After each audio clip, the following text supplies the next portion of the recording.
नमस्ते मेरे प्यारे दोस्तों, स्वागत है आपका अपने यूट्यूब चैनल मोटिवेपी स्टडी पर। बिहार दरोगा 1799 पोस्ट के लिए सबसे लेटेस्ट और नया प्रैक्टिस सेट जो लॉन्च किया गया है एडुटेरिया की तरफ से वॉल्यूम 3 है ना। तो वॉल्यूम 3 का हम लोग टेस्ट नंबर आज 3 का डिस्कशन करेंगे। इससे पहले टेस्ट नंबर 1 और 2 का डिस्कशन कर चुके हैं। और जो लोग नहीं देखें या तो नए जुड़े हैं वो प्ले लिस्ट में जाकर जरूर देख लीजिएगा। और सबसे लेटेस्ट ये नया प्रैक्टिस सेट अभी लॉन्च हुआ है, आपको दिसंबर 2025 में ही लॉन्च हुआ है। इसमें क्या है, सबसे लेटेस्ट आपको करंट अफेयर आपको अपडेटेड मिलेगा, जो कि डायरेक्ट आपके एग्जाम में, जो कि जनवरी में होने वाला है, आपको डायरेक्ट देखने को मिल सकता है। उसमें कोई चेंज नहीं रहेगा, ठीक है। यानी कि और आपके एग्जाम और सिलेबस के अनुसार जो नए पैटर्न पर आधारित सभी प्रश्न है और लेटेस्ट करंट अफेयर भी मिलेगा, ठीक है। तो ये टेस्ट आपको सभी लगाना अति आवश्यक है। तो 15 टेस्ट इसमें रहेगा, सभी लोग आप लोग जरूर लगाइएगा ना। तो सभी टेस्ट हम इस पर कोशिश करेंगे, आपको हम सब करवा देंगे, ठीक है, और शानदार डिस्कशन के साथ, ठीक है। तो 2 टेस्ट हम करवा दिए, तीसरा देखेंगे, फिर नेक्स्ट वीडियो में चौथा देखेंगे। इस तरह से आपको 15 करवा देंगे, ठीक है। चलिए, पहला प्रश्न क्या है कि हाल ही में कामिनी कौशल का निधन हो गया है, इसका संबंध किस क्षेत्र से था। तो कामिनी कौशल का संबंध किस क्षेत्र से, तो ये अभिनय है ना, ये क्या, तो अभिनय यानी कि एक्ट्रेस थी ये, तो अभिनय से संबंधित है ये कामिनी कौशल। कामिनी कौशल की अगर बात करेंगे तो इनका जन्म कब हुआ था मालूम, 24 फरवरी 1927 को इसका जन्म हुआ था, ठीक है। और इनकी मृत्यु अभी यानी कि नवंबर 2025 में हुआ है। और इनका मृत्यु जो है कितना, 98 वर्ष की उम्र में इनकी मृत्यु हो गई, ठीक है। और ये कामिनी कौशल का जन्म 24 फरवरी 1927 को कहाँ, तो लाहौर में हुआ था, यानी कि ब्रिटिश भारत की उस समय था 1927 में, वर्तमान में अभी पाकिस्तान में, ठीक है। तो उस समय इनका लाहौर में जन्म हुआ था कामिनी कौशल की। अगर आपसे पूछे कामिनी कौशल की पहली फिल्म कौन थी, तो वो क्या था, नीचा नगर। क्या नाम था उसका, नीचा नगर एक फिल्म था जो कि 1946 में आया था। और ये पहली फिल्म थी इनका कामिनी कौशल की, ठीक है। तो ये सारे एक्स्ट्रा फैक्ट्स याद रखना है। नेक्स्ट क्या है, उड़ीसा के कितने समुद्र तटों को हाल ही में अंतर्राष्ट्रीय ब्लू फ्लैग प्रमाणन दिया गया है। तो उड़ीसा के कितने तट को, तो 2 है ना। आंसर क्या हुआ यहाँ पर, option number D correct answer है। तो उड़ीसा के 2 समुद्र तट को अभी हाल ही में अंतर्राष्ट्रीय ब्लू फ्लैग प्रमाणन दिया गया है, ठीक है। तो याद रखना है। और अगर आपसे पूछा जाए कि दिसंबर 2025 तक है ना, दिसंबर 2025 तक भारत में कुल कितने जो ब्लू फ्लैग प्रमाणन है अभी तट है, तो कितना है, 18 है। कितना है, 18 याद रखना है, ठीक है। और उड़ीसा का जो 2 समुद्र तट है वो कौन कौन सा है, तो उड़ीसा का उसका नाम है सोनापुर और एक पुरी के गोल्डन बीच। सोनापुर और पुरी के गोल्डन बीच को 2025 में ब्लू फ्लैग प्रमाणन दिया गया है, ठीक है। आपको यहाँ पर याद करवाते क्या, 18 जो है टोटल क्या है, ब्लू फ्लैग प्रमाणन है, जिसमें उड़ीसा का भी हाल ही में मिला है। फिर केरल को भी 2 को मिला है ना, केरल में 2 है, कप्पड़ और चाल बीच। कप्पड़ और चाल बीच, कप्पड़ क्या, ये वाला कप्पड़ और चाल बीच को ब्लू फ्लैग प्रमाणन दिया गया है केरल वाले को, ठीक है। तो ये भी ध्यान रखना है आपको। चलिए, यहाँ पर आपको याद रखना है क्या, उड़ीसा है ना, उड़ीसा से करंट अफेयर का क्वेश्चन कुछ याद रखना है। पहला तो ये हो गया कि उड़ीसा के 2 समुद्र तट को शामिल किया गया है। फिर आपसे पूछा जाएगा क्या, जो राष्ट्रीय मतलब कि प्रवासी भारतीय सम्मेलन है ना, प्रवासी भारतीय सम्मेलन 2025 का आयोजन कहाँ हुआ, तो उड़ीसा के भुवनेश्वर में हुआ था ना। उड़ीसा की राजधानी भुवनेश्वर में जो कि प्रवासी भारतीय सम्मेलन 2025 का आयोजन हुआ, जिसके मुख्य अतिथि कौन थे, तो टोबैको और त्रिनिदाद के राष्ट्रपति थे कार्ला कंगालू। कौन थे, कार्ला कंगालू। तो मोस्ट इंपोर्टेंट प्रश्न है, आपसे पूछा जाएगा कि प्रवासी भारतीय सम्मेलन जो कि कब मनाया जाता है, 9 जनवरी को मनाया जाता है, जो कि गांधी जी दक्षिण अफ्रीका से 9 जनवरी 1915 पे लौटे थे, वापस आए थे दक्षिण अफ्रीका से, इसलिए ये मनाया जाता है 9 जनवरी को प्रवासी भारतीय दिवस। तो प्रवासी भारतीय सम्मेलन 2025 में आयोजित हुआ था, उड़ीसा की राजधानी भुवनेश्वर में हुआ था। मुख्य अतिथि कौन थे, टोबैको और त्रिनाद के राष्ट्रपति थे कार्ला कंगालू, ठीक है। उड़ीसा से याद रखना, आपको पूछेगा क्या, राजकोषीय स्वास्थ्य सूचकांक में प्रथम स्थान किस राज्य का है, तो उड़ीसा का है, ठीक है। तो ये सारे एक्स्ट्रा फैक्ट्स आपको याद रखना है। नेक्स्ट क्वेश्चन क्या है, भारत का पहला मानव संचालित अंडर वाटर सबमर्सिबल को किस मिशन के तहत लॉन्च करने की तैयारी हो रही है।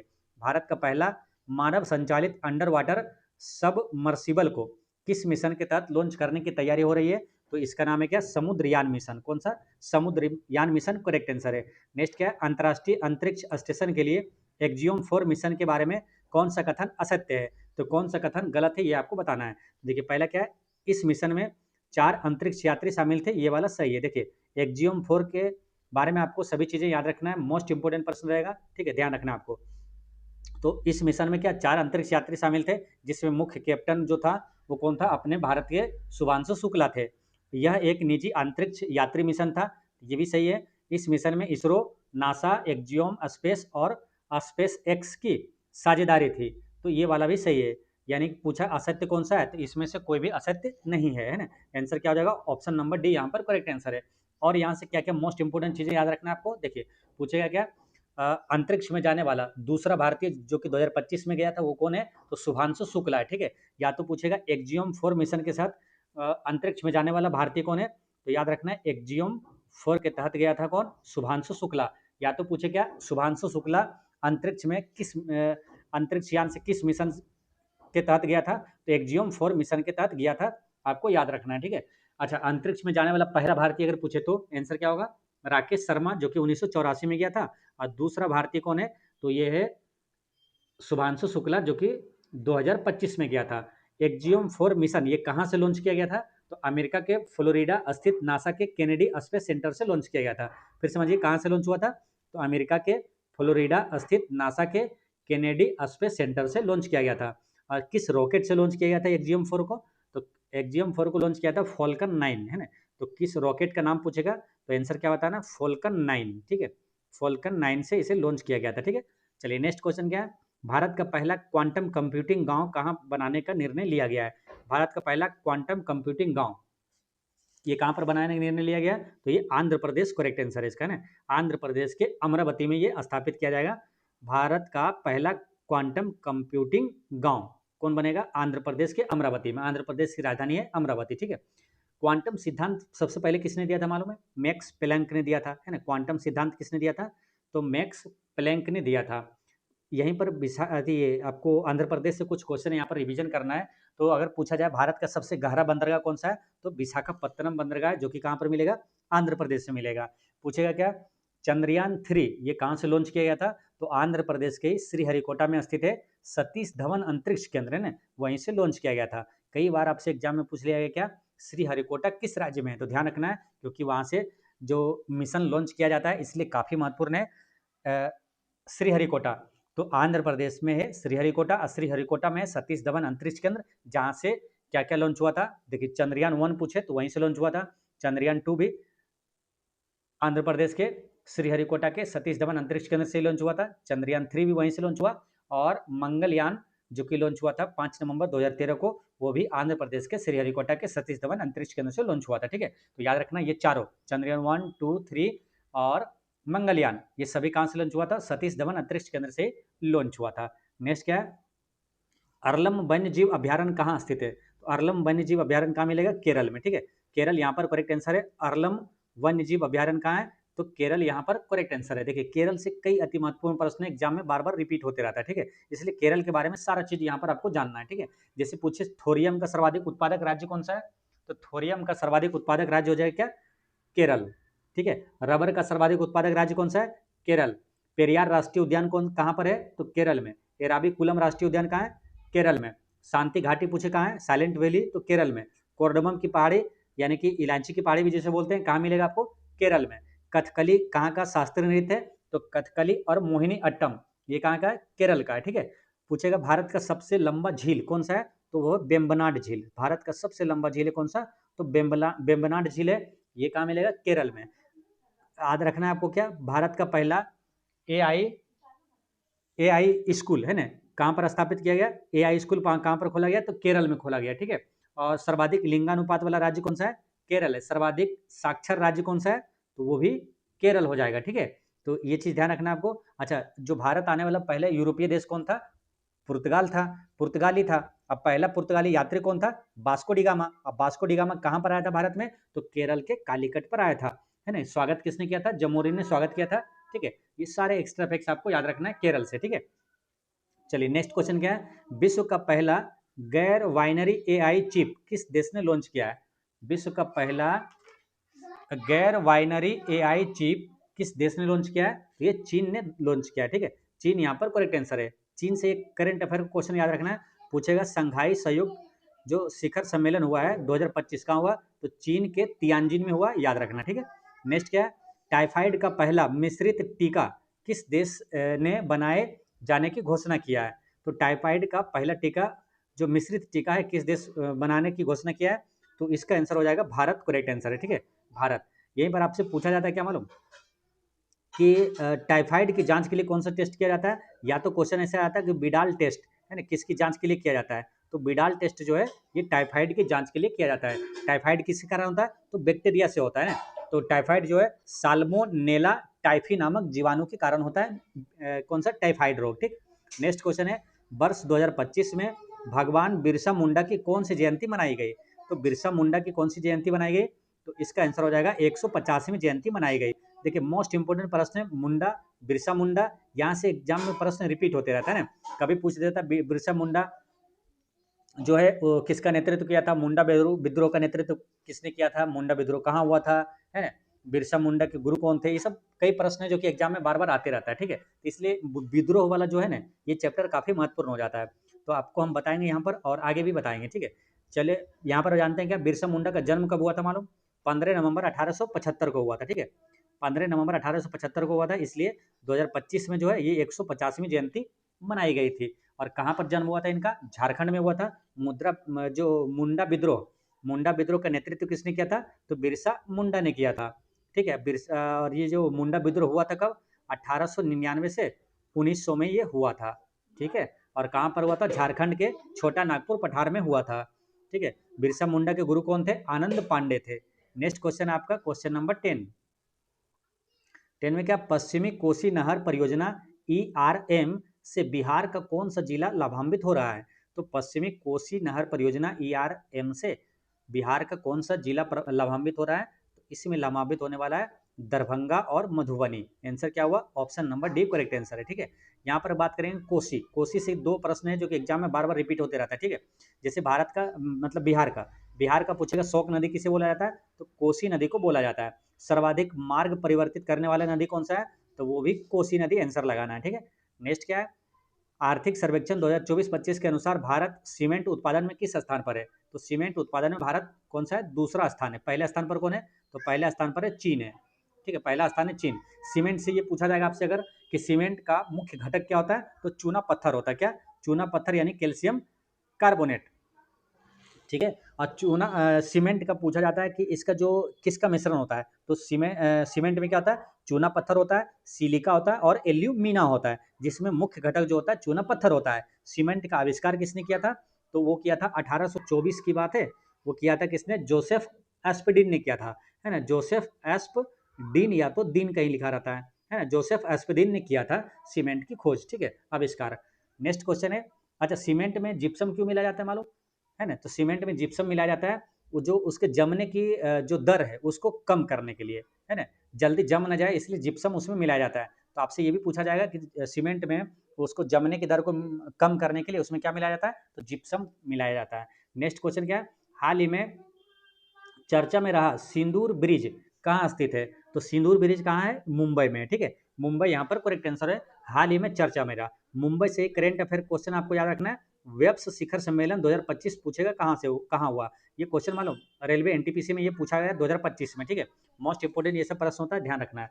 तो वेब्स सम्मेलन कहाँ पर हुआ, तो 2025 में मुंबई में हुआ। वेब्स का फुल फॉर्म क्या होता है, तो ये होता है वर्ल्ड ऑडियो विजुअल इंटरटेनमेंट और समिट, है ना, क्या होता है समिट, फिर समझिए, देखिए world audio visual and entertainment summit, यानी कि विश्व ऑडियो विजुअल और मनोरंजन शिखर सम्मेलन, ये कहाँ पर हुआ था, तो मुंबई में हुआ था। कहाँ, मुंबई, आपको याद रखना है। ठीक है, यहीं पर आपसे पूछा जाएगा मुंबई से करंट अफेयर का मोस्ट इंपोर्टेंट प्रश्न क्या, ICC जो वनडे वर्ल्ड कप, महिला वर्ल्ड कप है जो कि किसने जीता, भारत, तो फाइनल मैच कहाँ पर हुआ था, तो नवी मुंबई में हुआ था। ठीक है, तो तीन अति महत्वपूर्ण प्रश्न यहाँ पर आपको बताएं करंट अफेयर का, कौन कौन सा, सिंदूर ब्रिज कहाँ पर है, स्थित है, मुंबई में। वेब्स शिखर सम्मेलन 2025 कहाँ हुआ, मुंबई में। ICC वनडे जो महिला क्रिकेट वर्ल्ड कप हुआ था फाइनल मैच कहाँ हुआ, तो नवी मुंबई में हुआ था। ठीक, नेक्स्ट क्वेश्चन है, ICC वर्ल्ड टेस्ट चैंपियनशिप 2025 का खिताब किसने जीता है, ये सब कतई जहर प्रश्न है, करंट अफेयर में याद रखना है ना, क्योंकि हर एग्जाम में खेल करंट अफेयर से प्रश्न पूछा जाता है, गारंटी के साथ पूछा जाता है, इसलिए ये सब चीजें याद रखना आपको। ठीक है, तो ICC वर्ल्ड टेस्ट चैंपियनशिप 2025 का खिताब किसने जीता है, तो ये जीता दक्षिण अफ्रीका ने जीता है, और दक्षिण अफ्रीका ये जीत लिया। ठीक है, दक्षिण अफ्रीका जीता है ICC वर्ल्ड टेस्ट चैंपियनशिप 2025 का खिताब दक्षिण अफ्रीका ने जीता है। ठीक है, और यहाँ पर अपने भारत से रिलेटेड मोस्ट इंपोर्टेंट प्रश्न आपको याद रखना है। कौन कौन सा मालूम? देखिए, एक तो याद रखना है ये वाला कि आईसीसी वर्ल्ड टेस्ट चैंपियनशिप 2025 का खिताब तो दक्षिण अफ्रीका जीत लिया, ठीक है। पूछा गया आईसीसी जो ओडीआई यानी कि वनडे महिला वर्ल्ड कप किसने जीता? तो भारत ने जीता था। किसे हराया था? दक्षिण अफ्रीका को हराया, ठीक है। आईसीसी जो वर्ल्ड कप महिला वर्ल्ड कप है वनडे वाला, तो भारत ने जीता, याद रखना है। चैंपियंस ट्रॉफी 2025 का विजेता कौन है? आईसीसी चैंपियंस ट्रॉफी 2025 किसने जीता? तो भारत ने जीता, न्यूजीलैंड को हराया था। एशिया कप T20 वाला जो 2025 में हुआ, तो उसने किसने जीता? भारत ने पाकिस्तान को हराकर जीता, ठीक है। तो भारत कौन कौन सा जीता, याद रखना। देखिए, आईसीसी जो महिला वनडे विश्व कप भारत जीता है, आईसीसी चैंपियंस ट्रॉफी भारत जीता है, एशिया कप T20 वाला 2025 में कौन जीता? भारत जीता है, ठीक है। नेक्स्ट क्या है? 17वां ब्रिक्स शिखर सम्मेलन का आयोजन कहाँ किया गया है? तो 17वां जो ब्रिक्स शिखर सम्मेलन, इसका आयोजन कहाँ पर हुआ है? तो ये हुआ है ब्राजील में। कहाँ? ब्राजील करेक्ट आंसर है, ठीक है। 17वां मतलब क्या? 2025 वाला, ठीक है। और 16वां कौन था? 2024 वाला, जो कि कहाँ हुआ? रूस के कजान में हुआ था। जो 2024 का ब्रिक्स शिखर सम्मेलन रूस में हुआ था, 2025 में कहा ब्राजील में, और इससे भी ज्यादा महत्वपूर्ण कौन सा है? 2026 में, क्योंकि 2026 में वो अपने भारत में होगा, इसलिए याद रखना है। पूछेगा 2026 वाला ये कि 2026 है ना ब्रिक्स शिखर सम्मेलन कहाँ पर होगा? तो भारत में होगा, याद रखना है, ठीक है। 2026 कहाँ होगा? जो कि 18वां ब्रिक्स शिखर सम्मेलन, ये 2026 ये कहाँ होगा? तो अपने भारत में होगा, ठीक है। तो ये याद रखना है। ब्रिक्स शिखर सम्मेलन से हमेशा प्रश्न आता है, ठीक है। तो ब्रिक्स के बारे में आपको यहाँ पर जानना जरूरी है, जो कि अति महत्वपूर्ण प्रश्न है। अब पूछे जाने की प्रबल संभावना है, क्योंकि इस टाइप के प्रश्न हमेशा पूछा जाता है। देखिए, पहले क्या ब्रिक्स था? पहले BRIC था पहले ब्रिक, उसके बाद एस जुटा, दक्षिण अफ्रीका, है ना। इसमें जो 5 नाम से ही इसका जो है लेटर से ही इसका 5 देश था इसमें, ठीक है। तो ब्राजील, रूस, इंडिया, चीन और साउथ अफ्रीका। लेकिन क्या हुआ? 5 देश और इसमें जुड़ गया, ठीक है। तो 5 देश जो इसमें जुड़ा है उसका नाम याद रखना है। पूछेगा इनमें से कौन सा देश ब्रिक्स का देश है या तो नहीं है, या तो कौन इसमें से नए जुड़ा है, या तो इसमें से कौन नहीं जुड़ा है, ठीक है। इसलिए 5 देश जो और जुड़ा है उसको याद रखना है आपको, ठीक है। बहुत महत्वपूर्ण है। कैसे याद रखना है उसको देखिए। एक है कौन इसमें? तो मिस्र है, ठीक है। जो 5 देश जुड़ा है उसको देखिए, आपको याद करवाते हैं। यहाँ पर याद भी कर लेना, मिस्र है, उसके बाद कौन है? इथोपिया, है ना। इथोपिया है, ईरान है, इंडोनेशिया है, और संयुक्त अरब अमीरात है ना, UAE, संयुक्त अरब अमीरात है। इसको याद करना है बस, इसी 3 लेटर्स है ना, मिस, MIS, मिस, है ना। तो ब्रिक्स में 5 देश और 5 देश जुड़ा है जो मिस। तो मिस से कैसे याद रखना है? M से हो गया मिस्र, आई से 3 देश लेना, कौन कौन सा है? Ethiopia, Iran, Indonesia, Ethiopia, Iran, Indonesia, Ethiopia, Iran, Indonesia. और एस से क्या हो जाएगा? संयुक्त अरब अमीरात, है ना, संयुक्त अरब अमीरात। ये 5 देश इसमें शामिल हुआ है, ठीक है। तो ये चीज याद रखना आपको। अच्छा, इसमें मिस से याद रहेगा ना आपको, मिस्र, और आई से याद रहेगा 3 देश, इथोपिया, ईरान, इंडोनेशिया, और एस से क्या है? संयुक्त अरब अमीरात, है ना। देखिए, सऊदी अरब भी ऑप्शन में देगा, लेकिन सऊदी अरब क्या शामिल होने वाला था, लेकिन वो आधिकारिक तौर पर शामिल नहीं हो पाया, इसलिए सऊदी अरब नहीं होगा, है ना। संयुक्त अरब अमीरात बड़का वाला होगा, ठीक है, बड़ा वाला है ना, संयुक्त अरब अमीरात होगा, ठीक है। सऊदी अरब नहीं है इसमें, तो संयुक्त अरब अमीरात है, ठीक है। तो याद रखना है मिस। अच्छा, यहाँ पर एक चीज और पूछा जाएगा कि ब्रिक्स में शामिल होने वाला सबसे नवीनतम देश कौन सा है? तो इंडोनेशिया है ना, सबसे लाटेस्ट जो शामिल हुआ है वो कौन हुआ? इंडोनेशिया, ठीक है। चलिए, नेक्स्ट क्वेश्चन क्या है? ऑपरेशन मिडनाइट हैमर किस देश ने शुरू किया है? तो किस देश ने शुरू किया? अमेरिका ने किया, है ना। तो ये ईरान और इजराइल, मतलब ईरान के खिलाफ ये किया था।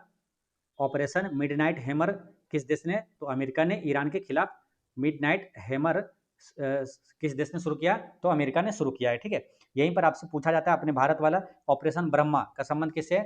तो म्यांमार में आए भूकंप से बचाव के लिए, म्यांमार में आए भूकंप से सहायता और मदद के लिए ऑपरेशन ब्रह्मा चलाया गया था भारत के द्वारा। ऑपरेशन सिंधु क्यों चलाया गया था भारत? ऑपरेशन सिंधु का संबंध किससे? तो ईरान और इजराइल में फंसे भारतीयों को निकालने के लिए ऑपरेशन सिंधु चलाया गया था। ऑपरेशन गंगा यूक्रेन में फंसे भारतीयों को निकालने के लिए, तो इसमें ऑपरेशन गंगा चलाया गया था। ऑपरेशन सिंदूर पाकिस्तानी आतंकवादी जो आतंकवादी उसका था ठिकाने, उसको नष्ट करने के लिए ऑपरेशन सिंदूर चलाया गया था, और ऑपरेशन महादेव चलाया गया था आतंकवादियों को समाप्त करने के लिए पाकिस्तान के, ठीक है। तो ये सब आपको ध्यान में रखना है। नेक्स्ट क्वेश्चन क्या है? फिक्की के वर्तमान अध्यक्ष कौन है? तो फिक्की का वर्तमान अध्यक्ष कौन है? अनंत गोयन का करेक्ट आंसर है। कौन? अनंत गोयन का। नेक्स्ट क्या है? न्यूयॉर्क सिटी के किस मेयर ने 14 अप्रैल को भीमराव अंबेडकर दिवस मनाने की घोषणा की है? न्यूयॉर्क सिटी के किस मेयर ने, है ना, 14 अप्रैल को भीमराव अम्बेडकर दिवस मनाने की घोषणा किया है? तो इसका आंसर हो जाएगा एरिक एडम्स, है ना, एरिक एडम्स करेक्ट आंसर है। हालांकि भीमराव अम्बेडकर का जो अम्बेडकर दिवस है अपने भारत में कब मनाया जाता है? 14 अप्रैल को ही मनाया जाता है, क्योंकि 14 अप्रैल 1891 में भीमराव अम्बेडकर का जन्म हुआ था। कहाँ? मध्य प्रदेश के महू में इनका जन्म हुआ था। ठीक है, यहीं पर भीमराव अम्बेडकर से कई महत्वपूर्ण प्रश्न याद रखना है। भारत के पहले स्वतंत्र भारत के पहले कानून मंत्री कौन थे? भीमराव अम्बेडकर। ठीक है, और प्रारूप समिति का अध्यक्ष कौन थे? भीमराव अम्बेडकर।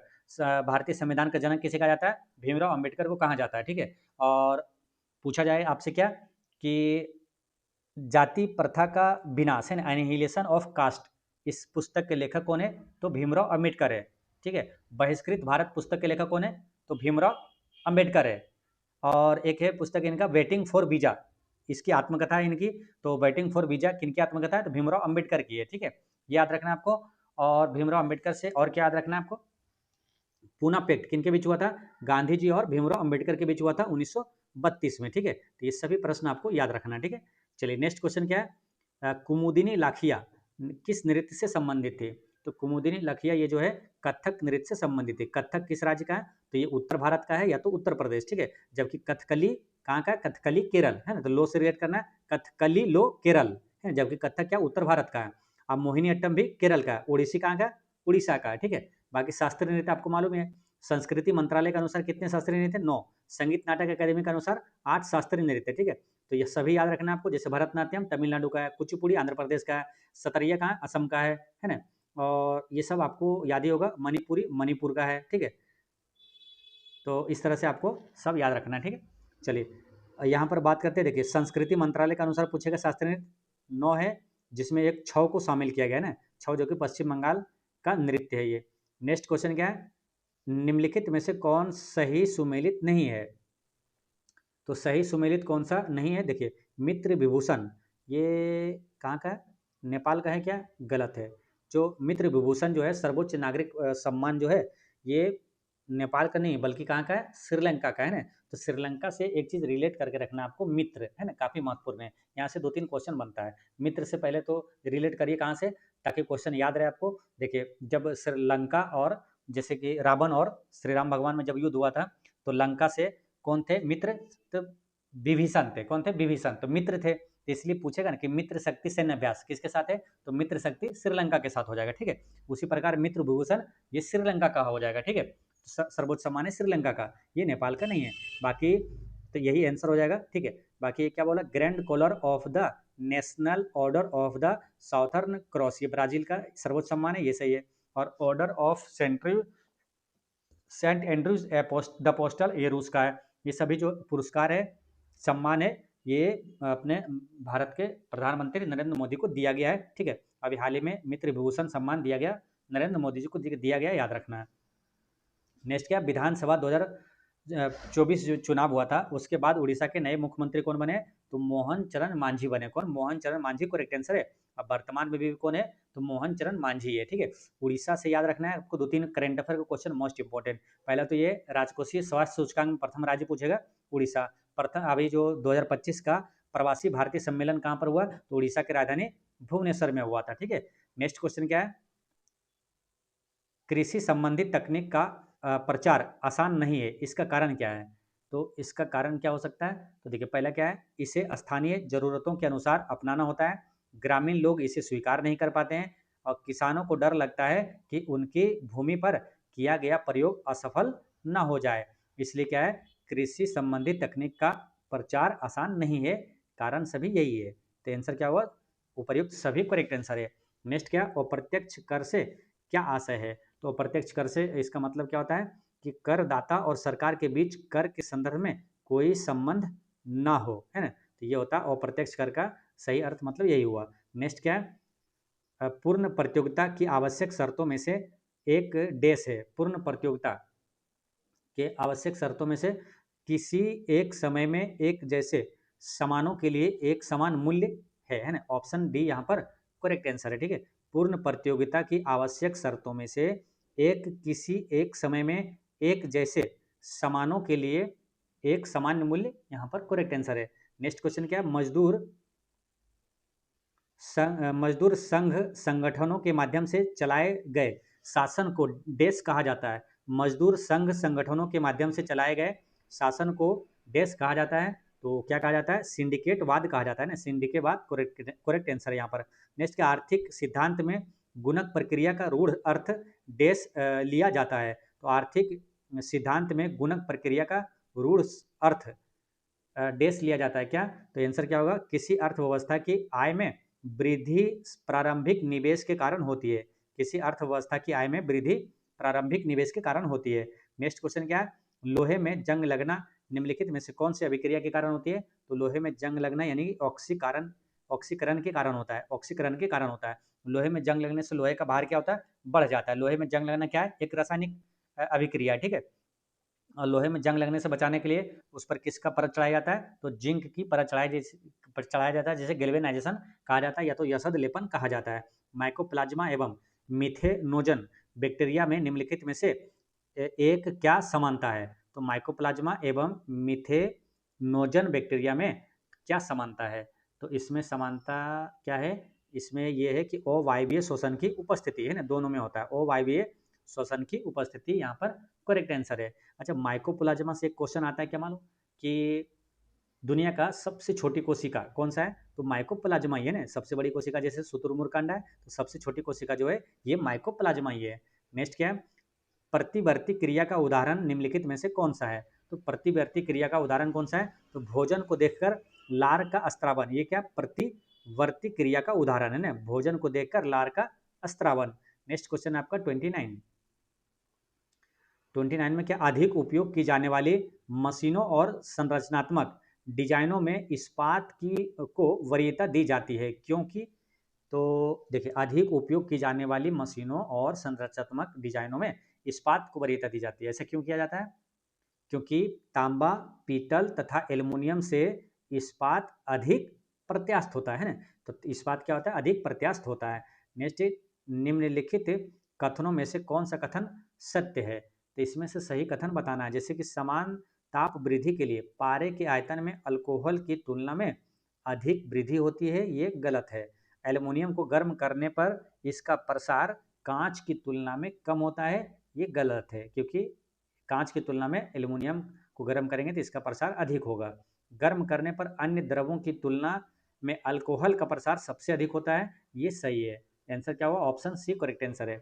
नेक्स्ट क्वेश्चन क्या है, किसी सरल लोलक या कमानी से लटके हुए पिंड के दोलन प्रणोदित कहलाते हैं जब, तो पिंड का दोलन प्रणोदित कहलाएगा कब, तो ये कहलाता है बाह्य कारक दोलन को निरंतर बनाए रखता है, बाह्य कारक दोलन को निरंतर बनाए रखता है, ऑप्शन बी सही है। नेक्स्ट क्या है, यदि न्यूट्रॉन, प्रोटॉन, इलेक्ट्रॉन और अल्फा कण समान गतिज ऊर्जाओं के साथ चल रहे हैं, तो कणों को उनके वेगों के बढ़ते हुए क्रम में किस प्रकार व्यवस्थित कर सकते हैं, तो किस प्रकार, तो क्या बोला, उनके वेग के बढ़ते क्रम में, तो सबसे अधिक वेग किसका होगा, इलेक्ट्रॉन का होगा, उसके बाद प्रोटॉन, उसके बाद न्यूट्रॉन और अल्फा कण का सबसे कम होगा, है ना।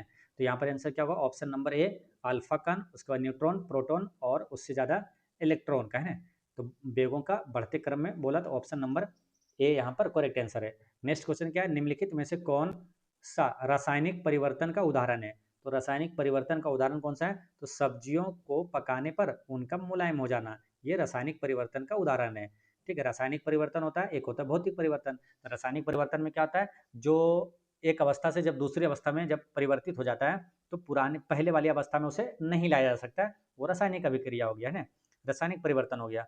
और जो पहले अवस्था से दूसरे अवस्था में जैसे गया, जैसे कि पानी से बर्फ बना, तो बर्फ से फिर पानी हम बना सकते हैं, तो वो क्या हुआ, भौतिक परिवर्तन हुआ। ठीक है, तो इस तरह से आपको ध्यान रखना है। जैसे कि प्रिज्म से गुजरने पर श्वेत प्रकाश का 7 रंगों में विभक्त होना, तो ये रासायनिक परिवर्तन नहीं है। गीला मिट्टी का सूखने पर भंगुर हो जाना, तो सूखने पर भंगुर हो गया गीला मिट्टी, तो फिर आप इसको क्या है, पानी डाल के गीला कर सकते हैं। नमक का पानी में घुलना, तो फिर आप पानी गर्म करके नमक वहाँ पर ला सकते हैं। तो ये सब क्या हुआ, भौतिक परिवर्तन हो गया। बी वाला क्या है, रासायनिक परिवर्तन का उदाहरण है। नेक्स्ट क्या, यदि मानव की लाल रुधिर कोशिकाओं यानी कि आरबीसी को पृथक किया जाता है, तो उन्हें सामान्य लवण के घोल यानी कि रुधिर का संप्रासारी विलयन में तनुकृत किया जाता है, तो आरबीसी का क्या होगा, तो आरबीसी का क्या होगा, तो आरबीसी के व्यवसाय में कोई परिवर्तन नहीं होगा। आंसर क्या होगा, ऑप्शन डी यहाँ पर करेक्ट आंसर है।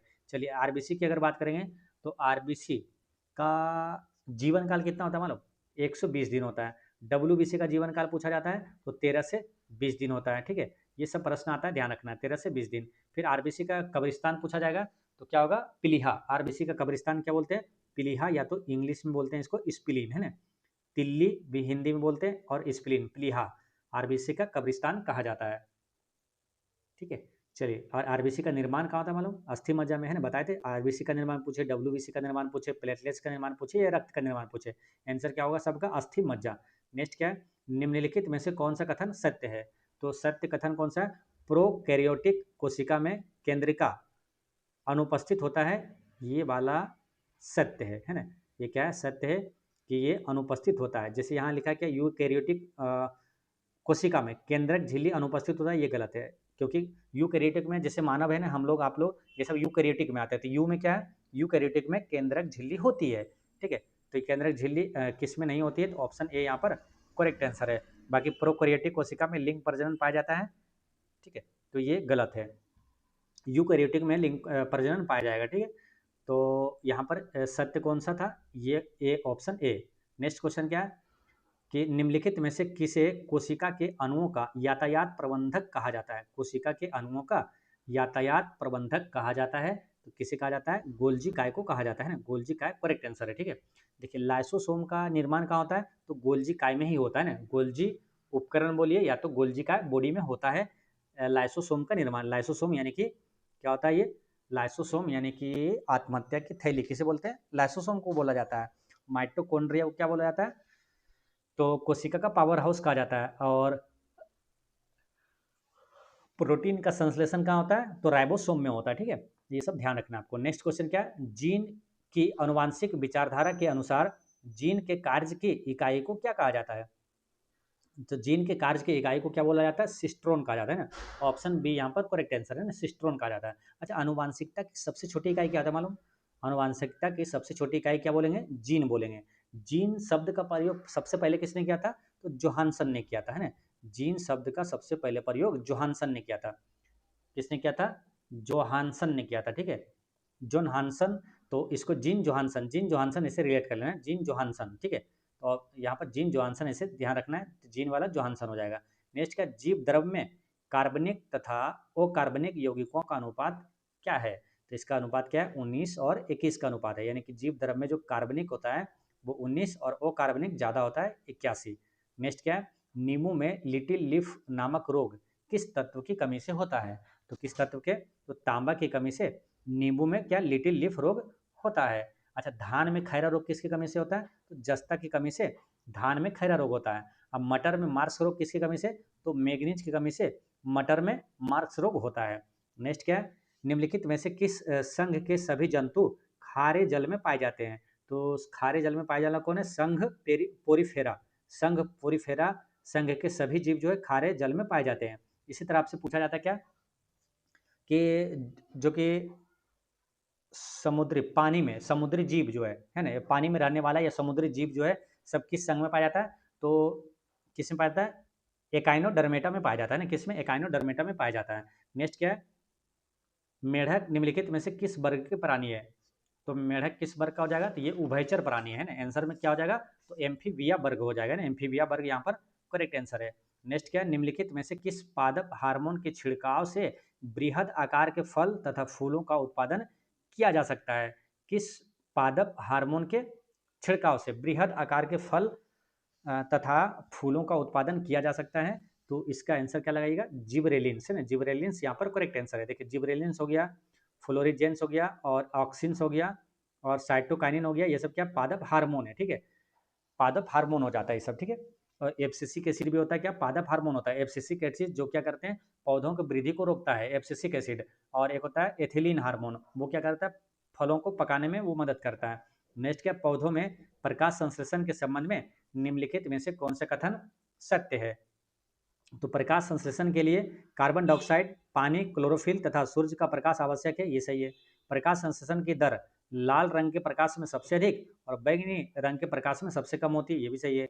प्रकाश संश्लेषण की क्रिया के दौरान जल का उपचयन ऑक्सीजन के बनने में तथा कार्बन डाइऑक्साइड का अपचयन ग्लूकोज के निर्माण में होता है, मतलब ये सभी सही है ना, आंसर क्या हुआ, ऑप्शन डी करेक्ट आंसर है। नेक्स्ट क्वेश्चन क्या है कि सरल आकारिक लक्षणों पर आधारित पादपों और प्राणियों के वर्गीकरण को सर्वप्रथम किसने प्रस्तावित किया था? सरल आकारिक लक्षणों पर आधारित पादपों और प्राणियों के वर्गीकरण को सबसे पहले किसने प्रस्तावित किया था? तो ये किया था अरस्तु। किसने किया था? अरस्तु यहाँ पर करेक्ट आंसर है। यहीं पर आपसे पूछा जाता है कि जीव विज्ञान का जनक किसे बोलते हैं? अरस्तु को कहा जाता है। तर्क शास्त्र का जनक अरस्तु को, प्राणी शास्त्र का जनक अरस्तु को, राजनीतिक विज्ञान का जनक किसे बोलते हैं? अरस्तु को बोला जाता है। ठीक है, यहाँ पर आपसे पूछा जाता है क्या, देखिए सिकंदर का गुरु कौन था? अरस्तु। अरस्तु का गुरु कौन था? प्लेटो। प्लेटो का गुरु कौन था? तो सुकरात था। ठीक है, ध्यान रखना है। सिकंदर का गुरु अरस्तु, अरस्तु का गुरु प्लेटो, प्लेटो का गुरु कौन था? सुकरात था। और ये सारी चीजें यहाँ पर आपको याद रखना है। ठीक है, चलिए नेक्स्ट क्वेश्चन क्या है? डीएनए में मौजूद शर्करा होती है, तो डीएनए और एक क्या होता है? आरएनए, है ना, आरएनए, डीएनए और आरएनए। ठीक है, देखिए आरएनए का फुल फॉर्म क्या होता है? राइबो न्यूक्लिक एसिड होता है। डीएनए का क्या होता है?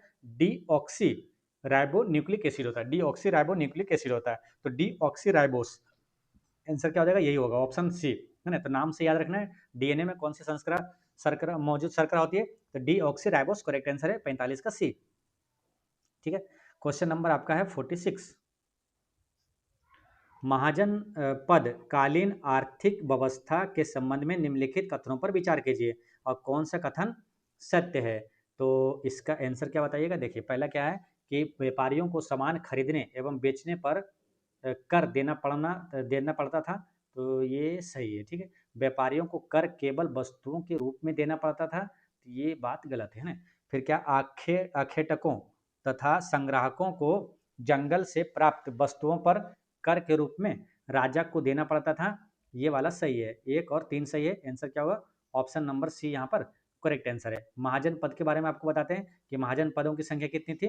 16। और 16 महाजन पद के बारे में जानकारी जो है ये किससे मिलता है? किस बौद्ध ग्रंथ से पूछे तो अंगुत्तर निकाय, और किस जैन ग्रंथ से? तो जैन ग्रंथ है भगवती सूत्र है। ठीक है, ध्यान रखना। बिहार में कुल कितने महाजन पद था? तो 3 था, है ना। बताते हैं आपको क्या क्या, मगध, चंपा और बज्जी। ठीक है, मगध की राजधानी वैशाली, सॉरी मगध की राजधानी कहाँ? राजगीर, है ना। और चंपा की राजधानी मतलब कि अंग, क्या क्या था फिर समझिए। देखिए एक था मगध और एक कौन सा है आपको? अंग, और एक था बज्जी। ठीक है, तो देखिए मगध की राजधानी राजगीर, अंग की राजधानी चंपा, बज्जी की राजधानी कहाँ था? वैशाली था, है ना। यही 3 महाजन पद जो कि बिहार में था। नेक्स्ट क्या है? विलियम जोन्स के बारे में निम्नलिखित में से कौन सा कथन सही नहीं है? तो विलियम जोन्स के बारे में कौन सा सही नहीं है पता करते हैं। देखिए उन्हें कलकत्ता में सर्वोच्च न्यायालय में एक भाषाविद के रूप में नियुक्त किया गया था, ये गलत है। ठीक है, फिर आगे बढ़ते हैं। हेनरी थॉमस कोलब्रुक और एथानियल हॉलहेड प्राचीन भारतीय विरासत की खोज में उनके साथी थे, ये वाला स्टेटमेंट यहाँ पर सही है। फिर क्या, उन्होंने उन्होंने बंगाल की एशियाटिक सोसाइटी की स्थापना किया था, ये भी सही है ना। बंगाल में एशियाटिक सोसाइटी की स्थापना किसने किया था? विलियम जोन्स ने किया था। उनके द्वारा एशियाटिक रिसर्च नामक एक पत्रिका प्रकाशित की गई थी, ये वाला भी सही है। यानी कि ए, ऑप्शन ए यहाँ पर गलत था ना, तो ऑप्शन ए यहाँ पर करेक्ट आंसर हो गया। नेक्स्ट क्या, वैदिक काल में राजन को निम्नलिखित में से किस जनजातीय सभा द्वारा सहायता प्रदान की गई थी? वैदिक काल में राजन को निम्नलिखित में से किस जनजातीय सभा द्वारा सहायता प्रदान की गई थी? तो इसका आंसर हो जाएगा, देखिए विदथ भी और सभा और समिति सभी है, यानी उपयुक्त में से एक से अधिक करेक्ट आंसर हो जाएगा। नेक्स्ट क्या, किस गुप्त शासक ने विक्रमादित्य की उपाधि धारण की थी? तो विक्रमादित्य की उपाधि धारण किसने किया था? तो ये किया था चंद्रगुप्त द्वितीय ने किया था ना। चंद्रगुप्त द्वितीय ने विक्रमादित्य भी इसे कहा जाता है। और पूछे क्या, चीनी यात्री फाहियान किसके समय शासनकाल में भारत आया था? तो ये चंद्रगुप्त द्वितीय के शासनकाल में ही भारत आया था वो। चंद्रगुप्त द्वितीय के समय ही नवरत्न भी इसके दरबार में रहता था, अकबर के दरबार में भी नवरत्न रहता था। ठीक है, यह रही बात क्या, गुप्त वंश से कई प्रश्न है जो कि इंपॉर्टेंट है, आपसे पूछा जाता है। जैसे कि गुप्त वंश की बात करेंगे तो गुप्त संवत किसने जारी किया था? चंद्रगुप्त प्रथम ने। कब? 319 से 320 ईस्वी में गुप्त संवत जारी किया था चंद्रगुप्त प्रथम ने। समुद्रगुप्त यहाँ है, तो इसके बारे में जो प्रश्न महत्वपूर्ण है तो इनसे पूछा जाता है। भारत का नेपोलियन किसे कहा जाता है? समुद्रगुप्त को कहा जाता है। किस शासक को सिक्कों पर बिना बजाते हुए दिखाया गया? तो समुद्रगुप्त को दिखाया गया। प्रयाग प्रशस्ति अभिलेख किससे संबंधित है? तो समुद्रगुप्त से संबंधित है। इसी में आता है आपको पूछे कि गुप्त वंश का संस्थापक कौन था? श्रीगुप्त था। और गुप्त वंश में आता है कुमार गुप्त प्रथम, जिसने नालंदा विश्वविद्यालय की स्थापना किया था। फिर आपको आता है कि गुप्त वंश का अंतिम शासक कौन था? तो विष्णुगुप्त था। ठीक है, और गुप्त वंश की आधिकारिक भाषा क्या था, तो वो था संस्कृत, है ना। याद कैसे रखना, गुप्त संस्कृत, गुप्त संस्कृत, है ना। तो ऐसे याद रखना, ठीक है। चलिए नेक्स्ट क्वेश्चन आपका, क्वेश्चन नंबर 50 में क्या है, बौद्ध स्मारकों के संदर्भ में निम्नलिखित में से कौन सा कथन असत्य है। तो बौद्ध स्मारक के संबंध में कौन सा कथन असत्य है, यानी कि गलत कौन सा बताना है। तो पहला क्या है कि स्तूप अर्धगोलाकार बड़े स्मारक होते थे, उनके भीतर बुद्ध या बौद्ध भिक्षुओं के अस्थि अवशेष रखे जाते थे, तो ये वाला सत्य है, ठीक है। फिर क्या, स्तूपों के समीप विहार होते थे जहाँ भिक्षु रहते थे, ये भी सही है। अमरावती का स्तूप व्यापारियों तथा भूस्वामियों द्वारा दिए गए दान से बना है, ये सही है। बौद्ध विहार नगरों में दूर बनाए गए थे, ये वाला गलत है। आंसर क्या हुआ, ऑप्शन डी ही यहाँ पर करेक्ट आंसर हो गया। नेक्स्ट क्या, गयासुद्दीन बलबन के बारे में निम्नलिखित में से कौन सा कथन असत्य है, यानी कि गलत है। तो बलबन के बारे में देखिए, गयासुद्दीन बलबन ने उलुग खान के नाम से भी जाना जाता था बलबन को, तो ये वाला यहाँ पर क्या सही है ना। फिर क्या, उस बलबन ने सिजदा और पाबोस जैसी प्रथाएं शुरू किया था, ये सही है। उन्होंने फारसी त्यौहार नौरोज की शुरुआत किया था, तो ये भी सही है। यानी कि असत्य पूछा तो इनमें से कोई नहीं हो जाएगा, option number D correct answer है, ठीक है। इनसे बलबन से एक प्रश्न और जो कि बार बार रिपीट होता है, क्या रक्त एवं लौह की नीति किसने अपनाया था, तो बलबन ने ही अपनाया था। नेक्स्ट क्या है, दिल्ली सल्तनत में कृषि पर लगने वाले कर को क्या कहते थे। दिल्ली सल्तनत में कृषि पर लगने वाले कर को क्या कहा जाता था, तो खराज कहा जाता था। क्या, खराज यहाँ पर करेक्ट आंसर है। ब्रिटिश भारतीय क्षेत्र का अंतिम प्रमुख विस्तार किसके समय हुआ, ब्रिटिश भारतीय क्षेत्र का अंतिम प्रमुख विस्तार किसके समय हुआ था, तो इसका आंसर क्या हो जाएगा, लॉर्ड डलहौजी के समय हुआ था, है Lord Dalhousie correct answer. Dalhousie का कार्यकाल कब से कब तक था, 1848 से 1856 तक था ना। इनके समय में ही क्या क्या हुआ, तो देखिए लॉर्ड डलहौजी को ही क्या हड़प नीति किसने अपनाया था, डलहौजी ने अपनाया था। या तो डॉक्ट्रिन ऑफ लेफ्ट बोले, है ना, तो किसने, विलय की नीति पूछे तो सब एक ही चीज़ है, तो वो किसने, डलहौजी ने अपनाया था। और जो भारत में पहली बार रेल चला था इसी के समय, यहाँ पर 1853 में, तो किसके समय, तो डलहौजी के समय हो जाएगा, जो कि बम्बई से थाने तक चला था 34 किलोमीटर, तो ये सब भी आपको ध्यान रखना है, डलहौजी के समय हुआ था, ठीक है। चलिए नेक्स्ट क्वेश्चन क्या है, सहायक संधि को स्वीकार करने वाले राज्यों का क्रम है। तो सहायक संधि को सबसे पहले स्वीकार किसने किया था मालूम है, हैदराबाद ने ना। सहायक संधि पर हस्ताक्षर करने वाला कौन था, तो पहले हैदराबाद का निजाम था, यानी हैदराबाद ने किया था। कब, तो ये किया था 1798 में, सबसे पहले हैदराबाद ही किया था, याद रखना, ठीक है। तो 1798 में ये किया था, ठीक है। और मैसूर की बात करेंगे तो मैसूर इस हस्ताक्षर कब किया था, तो 1799 में किया था, ठीक है। अब पेशवा कब किया था, तो पेशवा किया था 1802 में, ठीक है। पेशवा किया था 1802 में, ये क्रम तो सही है ना। 1798, 1799, 1802, यानी कि ए वाला क्या है, सही है। ऑप्शन ए यहाँ पर करेक्ट आंसर हो गया, ठीक है।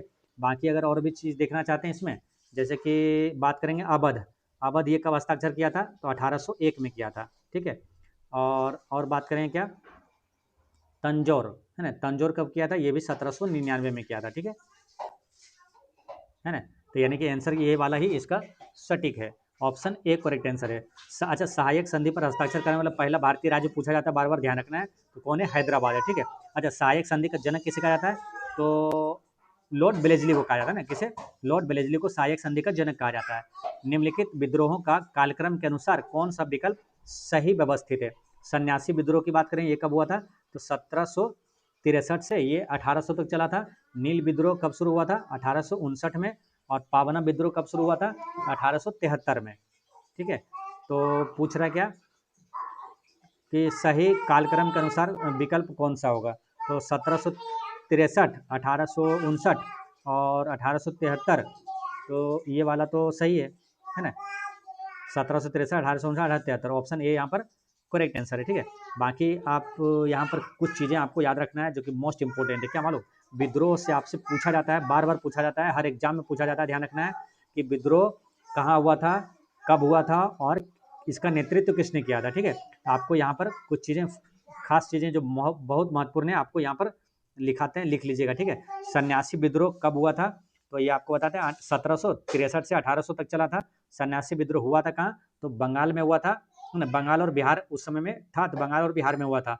इसका नेतृत्व किसने किया था, भवानी चरण पाठक और मजनू शाह ने किया था। भवानी चरण पाठक और मजनू शाह ने किया था सन्यासी विद्रोह का नेतृत्व। नील विद्रोह की बात करेंगे तो 1859 में हुआ था। कहाँ पर? बंगाल में हुआ था। इसका नेतृत्व किसने किया था नील विद्रोह का? तो दिगंबर विश्वास और विष्णु विश्वास ने किया था। दिगंबर विश्वास और विष्णु विश्वास ने किया था। पावना विद्रोह की बात करेंगे तो ये बांग्लादेश में हुआ था और इसका नेतृत्व किसने किया था? ईशान चंद्र राय ने किया था, है ना। कब हुआ था? 1873 में हुआ था, ये तो मालूम है। पावना विद्रोह और इसका नेतृत्व ईशान चंद्र राय ने किया था। यहीं पर आपसे पूछा जाता है पागलपंथी विद्रोह। पागलपंथी विद्रोह कहाँ पर हुआ था? तो ये हुआ था बंगाल में हुआ था, ठीक है। कब? 1813 से 1830 तक हुआ था ना। तो 1813 याद रखना है। पागलपंथी विद्रोह, इसका नेतृत्व किसने किया था? तो करम शाह ने किया था। किसने किया था? करम शाह ने। याद रखना काफी आसान है, हमेशा के लिए याद रहेगा। पागलपंथी विद्रोह का नेतृत्व करम शाह, यानी कि बेचारा का कर्म खराब था इसलिए वो पागल हो गया। कर्म खराब था, पागल हो गया, यानी पागलपंथी करम शाह। पागलपंथी के विद्रोह का नेतृत्व किसने? करम शाह ने किया था, ठीक है। चलिए नेक्स्ट क्वेश्चन क्या है? मैजिक लालटेन व्याख्यान, मैजिक लालटेन लेक्चर जो है ये तमिलनाडु में जनता के बीच निम्नलिखित में से किस घटना के दौरान राजनीतिक चेतना उत्पन्न करने का एक लोकप्रिय तरीका था? तो इस कौन सा था? स्वदेशी आंदोलन करेक्ट आंसर है। मैजिक लालटेन व्याख्यान तमिलनाडु में जनता के बीच निम्नलिखित में से किस घटना के दौरान राजनीतिक चेतना उत्पन्न करने का एक लोकप्रिय तरीका था? तो स्वदेशी आंदोलन। स्वदेशी आंदोलन हुआ था कब मालूम? तो ये जो बंगाल विभाजन हुआ था 1905 में लॉर्ड कर्जन के समय, तो बंगाल विभाजन के विरोध में ही स्वदेशी आंदोलन शुरू हुआ था। ये भी 1905 की बात है। सविनय अवज्ञा आंदोलन 1930 में हुआ था। असहयोग आंदोलन 1920 में हुआ था, ठीक। नेक्स्ट क्या है? एन ए बिसेंट के होम रूल लीग का संगठन सचिव किन्हें नियुक्त किया गया था? तो किसे नियुक्त किया था? जॉर्ज अरुंडेल को नियुक्त किया था ना। जॉर्ज अरुंडेल यहाँ पर करेक्ट आंसर है, ठीक है। नेक्स्ट क्वेश्चन क्या है? उद्देश्य प्रस्ताव किसके द्वारा पेश किया गया था? तो उद्देश्य प्रस्ताव जो है ये पंडित जवाहरलाल नेहरू के द्वारा पेश किया गया था, ठीक है। पंडित जवाहरलाल नेहरू से भी कई प्रश्न है जो कि एग्जाम में आता है, ध्यान रखना है ना। ये भारत के पहले प्रधानमंत्री, सबसे लंबे समय तक रहने वाले प्रधानमंत्री जवाहरलाल नेहरू थे। डिस्कवरी ऑफ इंडिया पुस्तक के लेखक कौन है? तो ये पंडित जवाहरलाल नेहरू है। और रही बात क्या कि इनसे पूछा जाता है कि जो बहुउद्देशीय नदी घाटी परियोजना है उसका आधुनिक भारत का मंदिर किसने कहा था? तो पंडित जवाहरलाल नेहरू ने कहा था। पहली बार स्वराज की मांग कब किया गया था?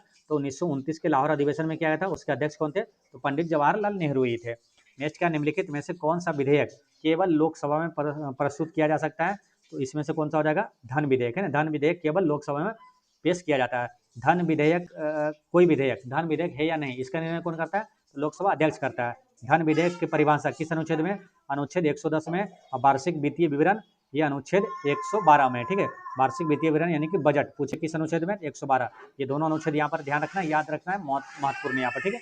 नेक्स्ट क्या है? भारत की संचित निधि का उल्लेख संविधान के किस अनुच्छेद में है? तो भारत के संचित निधि का उल्लेख ये किस है अनुच्छेद में? तो अनुच्छेद 266 में, ना। अनुच्छेद 266। नेक्स्ट क्या? भारत में जेबी वीटो का पहला प्रयोग किसके द्वारा किया गया था? तो ये किसके द्वारा? तो ज्ञानी जैल सिंह के द्वारा किया गया था। किसके द्वारा? ज्ञानी जैल सिंह के द्वारा किया गया था। राष्ट्रपति पर महाभियोग की प्रक्रिया किस देश के संविधान से ली गई है? तो किस देश के संविधान से लिया गया? तो अमेरिका के संविधान से लिया गया, ठीक है। मौलिक अधिकार भी कहाँ से लिया गया? अमेरिका के संविधान से लिया गया है। अच्छा, राष्ट्रपति पर महाभियोग किस अनुच्छेद में मालूम है? देखिए, राष्ट्रपति का पद अनुच्छेद 52 में, राष्ट्रपति पर महाभियोग अनुच्छेद 61 में, और राष्ट्रपति को क्षमादान की शक्ति अनुच्छेद 72 में, राष्ट्रपति महान्यायवादी को नियुक्त करता है अनुच्छेद 76 के तहत, राष्ट्रपति जो है सीएजी यानी कि भारत का नियंत्रक एवं महालेखा परीक्षक की नियुक्ति करता है अनुच्छेद 148 के तहत, और राष्ट्रपति अध्यादेश जारी करता है 123 के तहत, ठीक है। राष्ट्रपति जो सुप्रीम कोर्ट से परामर्श लेता है अनुच्छेद 143 के तहत, ठीक। नेक्स्ट क्वेश्चन क्या है? जनप्रतिनिधियों द्वारा पद ग्रहण के समय ली जाने वाली शपथ का प्रारूप का वर्णन किस अनुसूची में है? तो देखिए, पहली 4 अनुसूची आपको आसानी से याद करवाए थे। जैसे आप समझिए कि गांव का कोई लड़का कहीं जॉब करने के लिए, इंटरव्यू देने के लिए कहीं जाता है, तो पहले उसको ये मालूम होता है, पहले उसको ये बताया जाता है कि आपको यहाँ पर गुजरात, बम्बई में आपको नौकरी लेना है, ठीक है। तो आपको पहले क्या? क्षेत्र, यानी कि पहली अनुसूची में क्या? क्षेत्र, यानी उसका मतलब क्या? केंद्र शासित प्रदेश, राज्य और उसका संघ शासित क्षेत्र, है ना। तो पहले अनुसूची में क्या? राज्य और संघ शासित क्षेत्र है, ठीक है, पहले अनुसूची में। दूसरी अनुसूची में क्या? दूसरे में हम लोग तुरंत बात करते हैं क्या? उसका सैलरी कितनी मिलेगी ना, वेतन, है ना।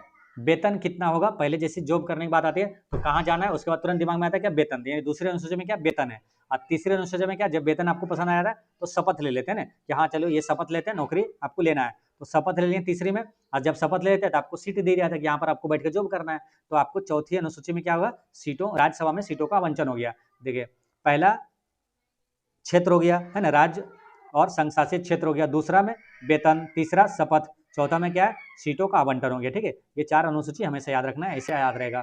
तो शपथ कहाँ हो जाएगा, तीसरा अनुसूची में हो जाएगा, ऑप्शन सी यहाँ पर करेक्ट आंसर है। बाकी पांचवी में छठी में क्या, पांचवी में जो जनजातीय क्षेत्र का प्रशासन है 4 राज्य छोड़कर, कौन, तो असम, त्रिपुरा, मिजोरम और मेघालय, है ना, इसको छोड़कर, एटीएम में इसको छोड़कर, ये किस में, ये 4 राज्य छठी अनुसूची में। ठीक है, बाकी 7वीं अनुसूची में क्या, संघ और राज्य के बीच बंटवारा है। 8वीं में क्या, 8वीं में आपको 22 भाषाओं का उल्लेख है। 9वीं में भूमि सुधार संबंधी अधिनियम है।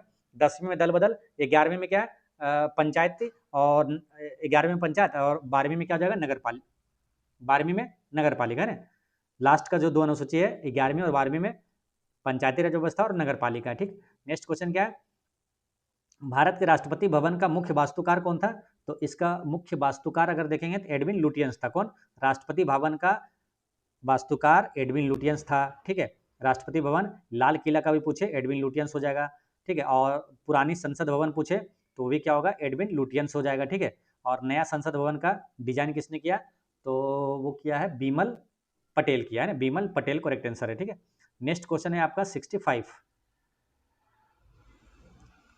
अधिक लोकसभा सीट वाले राज्यों का सही क्रम क्या है, तो सबसे अधिक लोकसभा सीट तो आपको मालूम है, सबसे अधिक लोकसभा सीट पूछे उत्तर प्रदेश, सबसे अधिक राज्यसभा सीट उत्तर प्रदेश, सबसे अधिक विधानसभा सीट कहाँ, उत्तर प्रदेश, तो सबसे पहले कौन आएगा, उत्तर प्रदेश है ना, तो उत्तर प्रदेश तो आ जाएगा। यहाँ पर कितना, तो लोकसभा सीट की संख्या यहाँ 80 है। ठीक है, बिहार में अगर पूछे तो बिहार में कितना है अपना, 40 है, और पश्चिम बंगाल में कितना है, तो पश्चिम बंगाल की अगर बात करेंगे तो यहाँ पर है 42, कितना है 42, महाराष्ट्र में कितना है 48 है। ठीक है, तो इस तरह से अगर सजाइएगा क्रम में तो 80 के बाद कौन सा आएगा, 48 आएगा ना, यानी कि उत्तर प्रदेश के बाद महाराष्ट्र आएगा, उत्तर प्रदेश के बाद महाराष्ट्र इसमें नहीं है, इसमें नहीं है, उत्तर प्रदेश के महाराष्ट्र इसमें है। ठीक है, बाकी तमिलनाडु की अगर बात करेंगे तो इसमें कितना है, 39 है ना, लोकसभा सीट कितना है, 39 है, इसलिए आंसर क्या हुआ, ऑप्शन सी यहाँ पर करेक्ट आंसर है। ठीक है, तो ये ध्यान रखना है आपको। चलिए यहाँ पर बात करेंगे बिहार का अपना, तो बिहार में अगर पूछे लोकसभा सीट की संख्या कितना है, तो 40 है, राज्यसभा सीट की संख्या कितना है, तो 16 है। ठीक है, और विधान सभा सीट की संख्या कितना है, 243 है, और विधान परिषद की संख्या कितना है, तो 75 है। ठीक, नेक्स्ट क्वेश्चन क्या है, क्षेत्रफल की दृष्टि से निम्नलिखित देशों का सही आरोही क्रम कौन सा है, यानी कि बढ़ते क्रम में बताना है ना, आरोही क्रम यानी बढ़ते क्रम में, तो आंसर क्या होगा, अर्जेंटीना, उसके बाद भारत, और उससे बड़ा है ऑस्ट्रेलिया, और उससे ब्राजील, है ना, आरोही क्रम में क्षेत्रफल की दृष्टि से, तो ऑप्शन यहाँ पर सी करेक्ट आंसर है। नेक्स्ट क्या है, सूची 1 को सूची 2 से मिलाना है, यानी खनन क्षेत्र जो है, जैसे खेतड़ी, खेतड़ी जो है, खेतड़ी बोलते हैं, खेतड़ी ये तांबा के लिए प्रसिद्ध है राजस्थान में, तो ए का 4 हो जाएगा, होगा कि नहीं, ए का 4 होगा, 67 में क्या होगा, ए का 4। ठीक है, अब ए का 4 इसमें नहीं है और इसमें नहीं है, फिर क्या, जादूगोड़ा की बात करेंगे तो बी का 3 होगा, है ना, यूरेनियम के खाने के लिए प्रसिद्ध है जादूगोड़ा, तो बी का 3।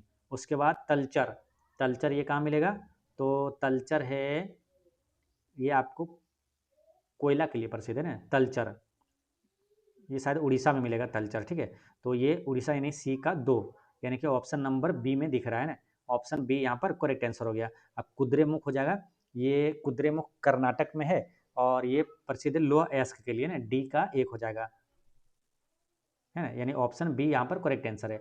नेक्स्ट क्या, निम्नलिखित में से भारत के किस स्थान पर वर्ष में न्यूनतम वर्षा होती है, तो लद्दाख की राजधानी लेह में सबसे कम वर्षा होती है, ऑप्शन बी यहाँ पर करेक्ट आंसर है। ठीक है, अगर पूछे दुनिया में, भारत में ही नहीं बल्कि दुनिया में सबसे अधिक वर्षा कहाँ होती है, तो मेघालय के मौसिन राम में होता है, कहाँ, मेघालय के मौसिन राम में सबसे अधिक वर्षा होती है। ठीक है, नेक्स्ट क्वेश्चन क्या है, अराल सागर निम्नलिखित में से किन देशों के बीच स्थित है, तो अराल सागर जो है किन देशों के बीच स्थित है, तो ये हो जाएगा कजाकिस्तान और उज्बेकिस्तान का, है ना, कजाकिस्तान और उज्बेकिस्तान के बीच स्थित है। ठीक है, नेक्स्ट क्वेश्चन क्या है, दक्षिण अमेरिका के निम्नलिखित में से किस देश से होकर मकर रेखा नहीं गुजरती है, तो मकर रेखा कहाँ से होकर नहीं गुजरती है, तो इसका आंसर हो जाएगा बोलीविया से नहीं गुजरती है, बाकी ब्राजील, चिली और पराग्वे से ये क्या मकर रेखा गुजरती है। ठीक है, यहाँ पर अगर देखेंगे ग्लोब, है ना, इसमें क्या होता है, बीच में जो होता है ये भूमध्य रेखा हो गया ना, जिसे 0 डिग्री अक्षांश भी बोलते हैं, ये भूमध्य रेखा बोलते हैं, या विषुवत रेखा भी कहा जाता है। तो भूमध्य रेखा, उसके 23.5 डिग्री ऊपर क्या होता है, कर्क रेखा, और 23.5 डिग्री नीचे क्या हो जाता है, तो मकर रेखा हो जाता है। तो कर्क रेखा कितने देशों से होकर गुजरती है, 17 देशों से होकर गुजरती है। भूमध्य रेखा 13 देशों से होकर गुजरती है, और मकर रेखा 10 देश से होकर गुजरती है, याद रखना है। नेक्स्ट क्या है, डोलड्रम है क्या, तो डोलड्रम क्या है, तो डोलड्रम की बात करेंगे तो ये क्या, भूमध्य रेखीय निम्न दाब की पेटी है, भूमध्य रेखीय निम्न दाब पेटी है। नेक्स्ट क्या है कि निम्नलिखित में से कौन सुमेलित नहीं है, तो कोर्डमम की पहाड़ियाँ, ये आपको मिलता है कहाँ, कोर्डमम की पहाड़ियाँ इसे बोलते हैं क्या, इलायची की पहाड़ियाँ, जो कि केरल और तमिलनाडु में है, तो दक्षिण भारत में है, ये बात तो सही है। गिरनार पहाड़ियाँ, तो गिर से कुछ भी आएगा आपको बताते हैं, गिर से, जैसे गिर राष्ट्रीय उद्यान है ना, या तो गिरनार पहाड़ियाँ, या तो कुछ भी गिर से आएगा तो वो कहाँ, गुजरात में रहता है। अब गुजरात है कहाँ, तो आपको मालूम है गुजरात यहाँ पर है ना, तो गुजरात कहाँ, पश्चिम में हो जाएगा ना, तो पूर्वी में तो नहीं है, यहाँ लिखा क्या, पूर्वी, ये क्या, पश्चिम में गुजरात है, तो गिरनार की पहाड़ियाँ किधर हो जाएगा, पश्चिम, ये वाला गलत मिला हुआ, ठीक है, यही आंसर हो जाएगा। महादेव की पहाड़ियाँ मध्य भारत सही है, मिकिर पहाड़ियाँ पूर्वोत्तर भारत, ये सही है, यानी कि ऑप्शन बी यहाँ पर करेक्ट आंसर हो गया। नेक्स्ट क्वेश्चन क्या है, सिंधु नदी की निम्नलिखित सहायक नदियों को उत्तर से दक्षिण की ओर व्यवस्थित कीजिए। सिंधु नदी हो गया, ठीक है, सिंधु नदी है, और उत्तर से दक्षिण मिलते आता है ना, उत्तर हो जाता है सामने, और से नीचे दक्षिण मिलते आता है, तो उत्तर से मिलेंगे। तो देखिए पहले जो नदी इसमें सहायक नदी मिलती है, यहाँ पर झेलम नदी मिलती है, ठीक है, कौन सा, झेलम। फिर यहाँ पर मिलती है क्या, आपसे चेनाब मिलता है। फिर यहाँ पर सिंधु नदी से मिलता है कौन सा, तो रावी नदी मिलता है। फिर यहाँ पर मिलता है कौन, तो ब्यास नदी मिलता है। फिर लास्ट में इधर दक्षिण तरफ कौन मिलता है, तो सतलज नदी मिलता है, ठीक है। तो पहले क्या होगा, झेलम, झेलम कहाँ पर है, ऑप्शन नंबर, मतलब झेलम है 1 में, तो यानी कि पहले 1 होगा, ठीक है, और झेलम के बाद होगा चेनाब, यानी कि 1 के बाद चेनाब कहाँ, 4 में, 1 और 4 है ना, 1 और 4 इसमें नहीं है और इसमें नहीं है, ठीक है, 1 और 4, उसके बाद राबी, राबी 3 में है, यानी कि 1 4 3 किस में है, 1 4 3 ऑप्शन बी में दिया हुआ है ना, तो ऑप्शन बी यहाँ पर करेक्ट आंसर हो गया, ठीक है। और राबी जैसी 3 आया, उसके बाद राबी के बाद ब्यास, ब्यास जो कि ऑप्शन में है नहीं, तो फिर क्या हो जाएगा, सतलज, यानी कि 2 हो जाएगा, 1 4 3 2, option number B correct answer हो गया, ठीक है। चलिए नेक्स्ट क्वेश्चन क्या है, निम्न गलत चयन करें, है ना, गलत का चयन करना है। तो विद्युत प्रतिरोध का नियम, ये गुलाम है क्या, गलत है ना, क्योंकि ओम होता है ना, विद्युत प्रतिरोध का नियम ओम होगा, यहाँ पर ओम होना चाहिए, ठीक है। फिर सापेक्षता का सिद्धांत आइंस्टीन ने दिया था, ये सही है। गुरुत्वाकर्षण का नियम न्यूटन ने दिया था। अपप्लवन का सिद्धांत किसने, आर्किमिडीज ने दिया था। विद्युत प्रतिरोध का नियम किसने दिया था, ओम ने दिया था, ठीक है। तो यहाँ पर क्या, कुलाम गलत है ना। कुलाम क्या होता है, विद्युत आवेश का एसआई मात्रक क्या होता है, कुलाम होता है। क्या, मरुस्थलीकरण एवं अनावृष्टि की रोकथाम हेतु अंतर्राष्ट्रीय दिवस कब मनाया जाता है, तो अंतर्राष्ट्रीय दिवस ये मनाया जाता है 17 जून को, है ना। मरुस्थलीकरण एवं अनावृष्टि की रोकथाम हेतु अंतर्राष्ट्रीय दिवस 17 जून को मनाया जाता है। विश्व पर्यावरण दिवस 5 जून को मनाया जाता है, ठीक है। नेक्स्ट क्वेश्चन क्या है, प्रमुख नहरें और उनकी स्थिति से संबंधित कौन सा कथन सत्य नहीं है, तो कौन सा सत्य नहीं है आपसे पूछा है। तो देखिए, सू नहर सुपीरियर झील को ह्यूरन झील से जोड़ता है, सही है ना, नाम से याद रखना है, सू सुपीरियर है ना, तो सू नहर जो है सुपीरियर झील को ह्यूरन झील से जोड़ता है, ये सही है। स्वेज नहर, तो आपको याद करवाते हैं, स्वेज नहर से लाभ मिलता है, स्वेज नहर से लाभ मिलता है, यानी कि लाल सागर को भूमध्य सागर से जोड़ता है, ये भी सही है। फिर क्या, पनामा नहर, पनामा नहर किस किस जोड़ता है, तो ये जोड़ता है, पनामा नहर की बात करेंगे तो ये जोड़ता है अटलांटिक महासागर को कैरेबियन सागर के माध्यम से प्रशांत महासागर को जोड़ता है, यानी अटलांटिक महासागर को प्रशांत महासागर से जोड़ता है, तो ये वाला गलत है ना, यही वाला आंसर हो जाएगा। पूछा तो कौन सा सत्य नहीं है, यही हो जाएगा। अकील नहर उत्तरी सागर को बाल्टिक सागर में जोड़ता है, ये वाला भी सही है। इसको आसानी से आपको याद करवाते, क्या, कील उतरा बाल्टी में, कील उतरा बाल्टी में, कील नहर किसको किससे जोड़ता है, तो उत्तरा बाल्टी में, यानी उत्तरी सागर को बाल्टिक सागर से जोड़ता है। कील नहर उत्तरी सागर को बाल्टिक सागर से जोड़ता है ना, तो यहाँ पर आंसर क्या हुआ, ऑप्शन सी करेक्ट आंसर है। नेक्स्ट क्या, भारत के संबंध में कौन सा कथन असत्य है, यानी कि गलत है, तो कौन सा गलत हो जाएगा, देखिए, सबसे बड़ा नदी द्वीप माजुली द्वीप है, जो कि ब्रह्मपुत्र नदी पर असम में, ये वाला सही है। डेल्टा नहीं बनाने वाली सबसे बड़ी नदी कौन सा है, नर्मदा, ये वाला सही है। नर्मदा और ताप्ती क्या एस्चुरी का निर्माण करती है, डेल्टा नहीं बनाती है। सबसे बड़ा गुफा मंदिर कहाँ, स्वर्ण मंदिर है, ये गलत है। सबसे बड़ा गुफा मंदिर कौन सा, कैलाशनाथ का मंदिर, जो कि महाराष्ट्र में, ठीक है, इसलिए ये वाला गलत है, आंसर सी यहाँ पर हो गया। नेक्स्ट क्या, संगठन और मुख्यालय से संबंधित कौन सा युग्म सही सुमेलित नहीं है, संघाई सहयोग संगठन का मुख्यालय चीन की राजधानी बीजिंग में है, तो ये वाला सही है। ठीक है, फिर क्या है कि दक्षिण एशियाई क्षेत्रीय सहयोग संगठन यानी कि सार्क, सार्क का मुख्यालय कहाँ पर है? काठमांडू में, साका है ना, सार्क का मुख्यालय काठमांडू में। दक्षिण पूर्वी एशियाई राष्ट्रों का संघ यानी आसियान, आसियान का मुख्यालय कहाँ पर है? तो इंडोनेशिया की राजधानी जकार्ता में है, यहाँ पर नहीं है, यानी आंसर क्या हुआ? ऑप्शन सी ही यहाँ पर करेक्ट आंसर हो गया। ठीक है, फिर उत्तरी अटलांटिक संघीय संगठन यानी कि ये क्या? नाटो, नाटो का जो मुख्यालय कहाँ? ब्रुसेल्स में, ये वाला सही है, ऑप्शन सी यहाँ पर गलत था। नेक्स्ट क्या? पुस्तक एवं लेखकों के नाम का कौन सा युग्म गलत सुमेलित है?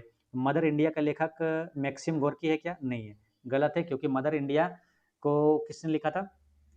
मदर इंडिया के लेखक है कैथरीन मेयो। कौन है? कैथरीन मेयो, मदर इंडिया के लेखक कौन है? Catherine Mayo. ये क्वेश्चन कई बार रिपीट हुआ एग्जामों में, ध्यान रखना है ना।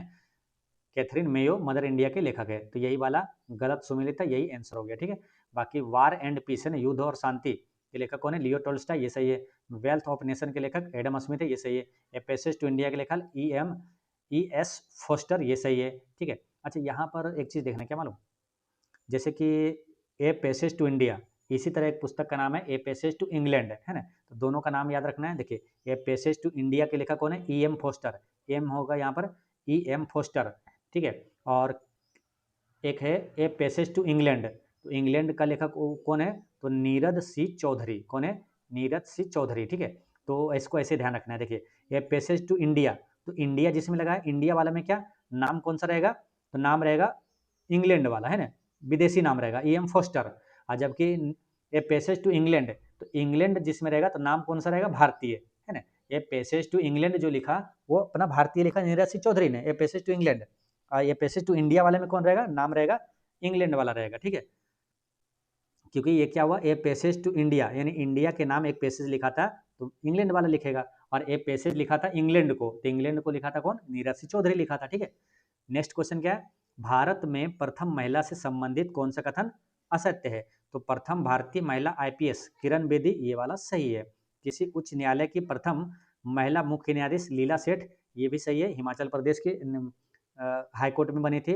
और सर्वोच्च न्यायालय की पहली महिला न्यायाधीश जो है ये एम फातिमा बीबी, ये भी सही है। उत्तरी ध्रुव पर पहुंचने वाली पहली महिला कुमारी बछेंद्री पाल, ये वाला गलत है, क्योंकि ये कौन सा भारतीय पहुंची थी पहली महिला? वो है प्रीति सेन गुप्ता। कौन है? प्रीति सेन गुप्ता, याद रखना है। ठीक है, प्रीति सेन गुप्ता, तो ये वाला गलत है। ठीक है, चलिए, अच्छा ये पहली महिला है उत्तरी ध्रुव पर पहुंचने वाला। उत्तरी ध्रुव पर पहुंचने वाला प्रथम भारतीय पूछे अगर सिंपल, प्रथम भारतीय तो अजीत बजाज था। कौन था? अजीत बजाज। ठीक है, याद रखना है। चलिए, दुनिया में पहला पहुंचने वाला उत्तरी ध्रुव पर और दक्षिणी ध्रुव पर, ये याद रखना है, मोस्ट इंपॉर्टेंट है। ठीक है, देखिए, दक्षिणी ध्रुव पर पहुंचने वाला जो पहला व्यक्ति है पूरे विश्व में दक्षिणी ध्रुव पर पहुंचने वाला कौन था? एमुंड सेन था। कौन? अमुंड सेन, ये था, नाम था अमुंड, अमुंड सेन। ठीक है, अमुंड सेन दक्षिणी ध्रुव पर, साउथ पोल पर पहुंचने वाला। और नॉर्थ पोल पर पहुंचने वाला कौन था? वो था रॉबर्ट पियरे, रॉबर्ट पियरी। कौन था? Robert Peary. ठीक है, रॉबर्ट पियरी, है ना। तो याद कैसे रखना? आसानी से याद रहेगा आपको, क्या एग्जाम में देखिएगा आसानी से आंसर आ जाएगा। कैसे याद रखना? सांप, सांप से याद रहेगा क्या? साउथ पोल पर पहुंचने वाला अमुंड सेन, और नॉर्थ पोल पर पहुंचने वाला पियरी। कौन था? रॉबर्ट पियरी, है ना। तो सांप, समझ गए, आसानी से याद रहेगा। साउथ पोल एमंड सेन, और नॉर्थ पोल पर पहुंचने वाला पहला कौन व्यक्ति? तो वो है पियरी। ठीक है, सांप। नेक्स्ट क्वेश्चन क्या है? राष्ट्रीय अंटार्कटिक और महासागर शोध केंद्र कहाँ स्थित है? राष्ट्रीय अंटार्कटिक और महासागर शोध केंद्र ये कहाँ पर है? चलिए, इसका आंसर बताइए कहाँ होगा। आंसर क्या हो जाएगा? गोवा, यहाँ पर करेक्ट आंसर है। कौन सा? गोवा। नेक्स्ट क्वेश्चन आपका 82। 82 में क्या है? संयुक्त राष्ट्र दिवस प्रतिवर्ष कब मनाया जाता है? तो ये मनाया जाता है 24 अक्टूबर को। क्यों? क्योंकि 24 अक्टूबर और 1945 को संयुक्त राष्ट्र यानी यूएनओ का स्थापना हुआ था ना। यूएनओ संयुक्त राष्ट्र संगठन का जो है स्थापना कब हुआ था? 24 अक्टूबर 1945 को था, इसलिए 24 अक्टूबर को संयुक्त राष्ट्र दिवस मनाया जाता है। दादू दयाल का संबंध किस संप्रदाय से है? तो दादू दयाल का संबंध निपक्ष संप्रदाय से। किससे? निपक्ष संप्रदाय करेक्ट आंसर है। नेक्स्ट क्या? निम्नलिखित युग्मों में से कौन सही सुमेलित नहीं है? तो कौन सही सुमेलित नहीं है ये बताना है। तो देखिए, बात करेंगे क्या कि गोलकुंडा का किला हैदराबाद में, ये सही है। निशांत बाग जम्मू कश्मीर, ये सही है। उम्मेद भवन बूंदी में, क्या गलत है। उम्मेद भवन कहाँ है, तो जोधपुर राजस्थान में ना, राजस्थान के जोधपुर में, ठीक है। ये वाला गलत था। बाकी शीश महल आगरा में, ये सही है। नेक्स्ट क्या है, 10 कुमार चरितम के लेखक कौन है। तो नाम से ही याद रखना है, 10 कुमार दंडी, 10 2 से 10 2 से दंडी। ऑप्शन नंबर 1 करेक्ट आंसर है। नेक्स्ट क्या है, निम्नलिखित, अब यहाँ से 5 प्रश्न क्या है, मैथ का है और 5 आपका हिंदी का आएगा, ठीक है। देखिए, निम्नलिखित श्रृंखला में से प्रश्न चिन्ह के स्थान पर कौन सा विकल्प प्रतिस्थापित होगा। तो इसमें क्या किया है, देखिए 4 गुना 1 प्लस 11 किया, ठीक है। फिर 15 गुना 30, मतलब पहले 1 गुना किया, उसके बाद 2, 15 गुना 2 क्या होगा 30, अब प्लस 11 किया है ना, 41 हो गया। फिर गुना 3, 41 दिया क्या हो जाएगा, 123 होगा ना, 41 दिया 123, अब प्लस 11 करेंगे तो 134 आ गया, ठीक है। मतलब हो क्या रहा है मालूम, एक एक एक एक बढ़ के गुना होते जा रहा है। जैसे 4 इकाई है, 1 से 2 से 3 से 4 से गुना इस तरह से होते जा रहा है। अब प्लस 11 11 होते जा रहा है, ठीक है। तो यहाँ पर क्या हुआ, 41 दिया हुआ गुना, ठीक है। ये 123, अब प्लस 11 हुआ, तो इसको 4 बार गुना करेंगे, है ना। तो इसको 4 बार जब गुना करेंगे तो 134 गुना 4 करेंगे तो 536 आएगा, और इसमें 11 जोड़ देंगे। सब में 11 11 जुड़ रहा है, ठीक है। 11 जोड़ दीजिएगा, 547 करेक्ट आंसर आ जाएगा। नेक्स्ट क्वेश्चन क्या है, देखिए इस टाइप को जब प्रश्न है ना कि इतना का अर्थ इतना है, तो क्वेश्चन को पढ़ना नहीं है, पहले डायरेक्ट यहाँ से स्टार्ट कर देना बनाना। तो बनाइए 132, है ना। प्लस का अर्थ क्या होता है, अब पढ़िए, प्लस का अर्थ क्या बताया यहाँ पर, भागा, तो भागा 6 कर दीजिए, ठीक है। फिर क्या है, माइनस, माइनस का अर्थ क्या है यहाँ पर, गुना, यानी कि गुना 9 करिए। फिर क्या है, गुना, गुना का अर्थ क्या है, तो गुना इंटू का अर्थ है प्लस, यानी कि प्लस यहाँ पर 13 करेंगे, ठीक है। फिर भागा का अर्थ क्या है, भागा का अर्थ है माइनस, अब माइनस यहाँ पर 31 करेंगे। अब इसको कैलकुलेट करिए, आंसर आ जाएगा। तो यहाँ पर देखिए 6 है, तो 6 2 से कटेगा, 3 से काटिए, 3 दूनी 6 और 3 से ये कटेगा, 3 तिया 9, फिर 2 से इसको काटिएगा, 6 68 दूनी 132, है ना। तो अब क्या करेंगे, 66 गुना 3 करिए, तो 66 और गुना 3 कर देंगे तो कितना आएगा, 198, है ना। 198 आया, और 198 में 13 घटा दीजिए और 31 जोड़ दीजिए। 13 जब घटाएंगे 198 में तो आएगा 13 जोड़ना है ना, 13 जोड़ना है, 31 घटाना है। 13 जब जोड़ेंगे तो क्या आएगा, 211, और 211 में 31 घटा दीजिए तो 180 आ जाएगा। ऑप्शन ए यहाँ पर करेक्ट आंसर है।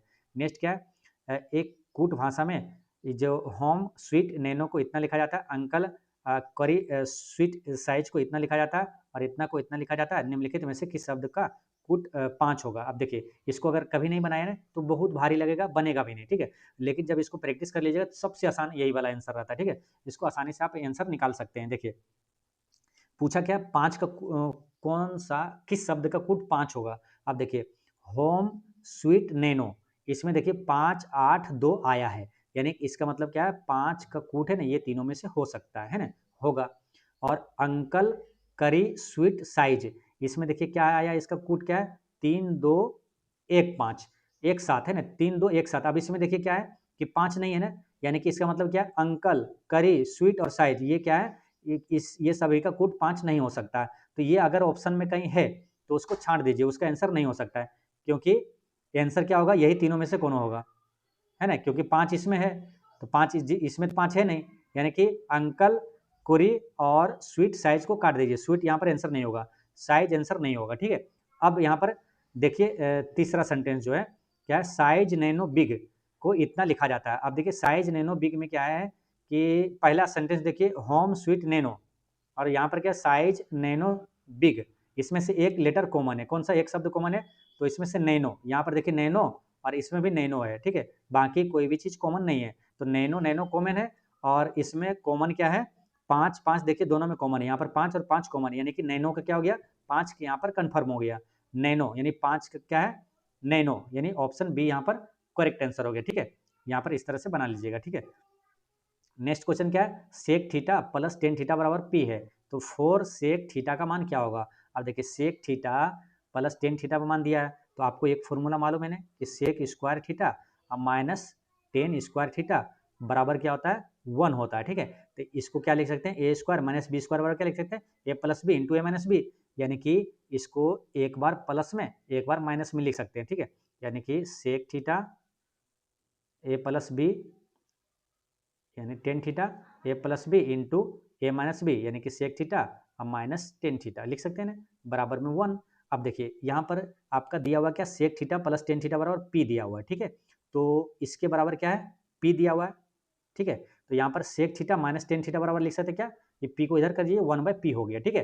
तो यहाँ पर आप क्या लिख सकते हैं, यहाँ समझ गए ना कि sec theta minus tan theta बराबर क्या लिख सकते हैं, वन बाई पी, है ना। यानी कि यहाँ पर लिख देंगे क्या, सेक थीटा और माइनस टेन थीटा बराबर क्या लिख देंगे, वन बाई पी लिख देंगे, ठीक है। अब देखिए दो स्टेटमेंट हो गया, दो स्टेटमेंट जैसे हुआ, दो समीकरण हो गया, तो इसको क्या है, दो इक्वेशन हुआ, आसानी से बना लेंगे। एक वाला ये है और एक एक पहला है समीकरण ये, और दूसरा ये है। अब इसके दोनों को जोड़ दीजिए, तो देखिए टेन थीटा कट गया, तो और ये जुड़ गया, तो क्या होगा, टू सेक थीटा हो जाएगा, यानी सेक थीटा से जुड़ गया, तो टू सेक थीटा हो गया। और इसको जोड़ देंगे P plus one by P, इसको जोड़िएगा तो क्या होगा, P plus one by P, इसको जोड़िएगा तो क्या होगा, P square plus one by P, है ना, P square plus one by P, ठीक है, ये वन है। अब पूछा क्या आपसे, फोर सेक थीटा, तो यहाँ देखिए टू सेक थीटा का मान आ गया, तो दो इसमें जब गुना कर देंगे तो आ जाएगा ना फोर सेक थीटा, तो दोनों तरफ दो गुना कर दीजिए, इधर भी दो गुना कर दीजिए, इधर भी दो गुना, यानी कि ये फोर सेक थीटा बराबर क्या आ गया, देखिए P square plus one by P into two, यानी कि दो गुना वन प्लस पी स्क्वायर बटा पी, क्या आया, फिर से यहाँ पर हमको लिख देते हैं, ये वाला चीज़ फिर से आपको हम लिखते हैं, ठीक है।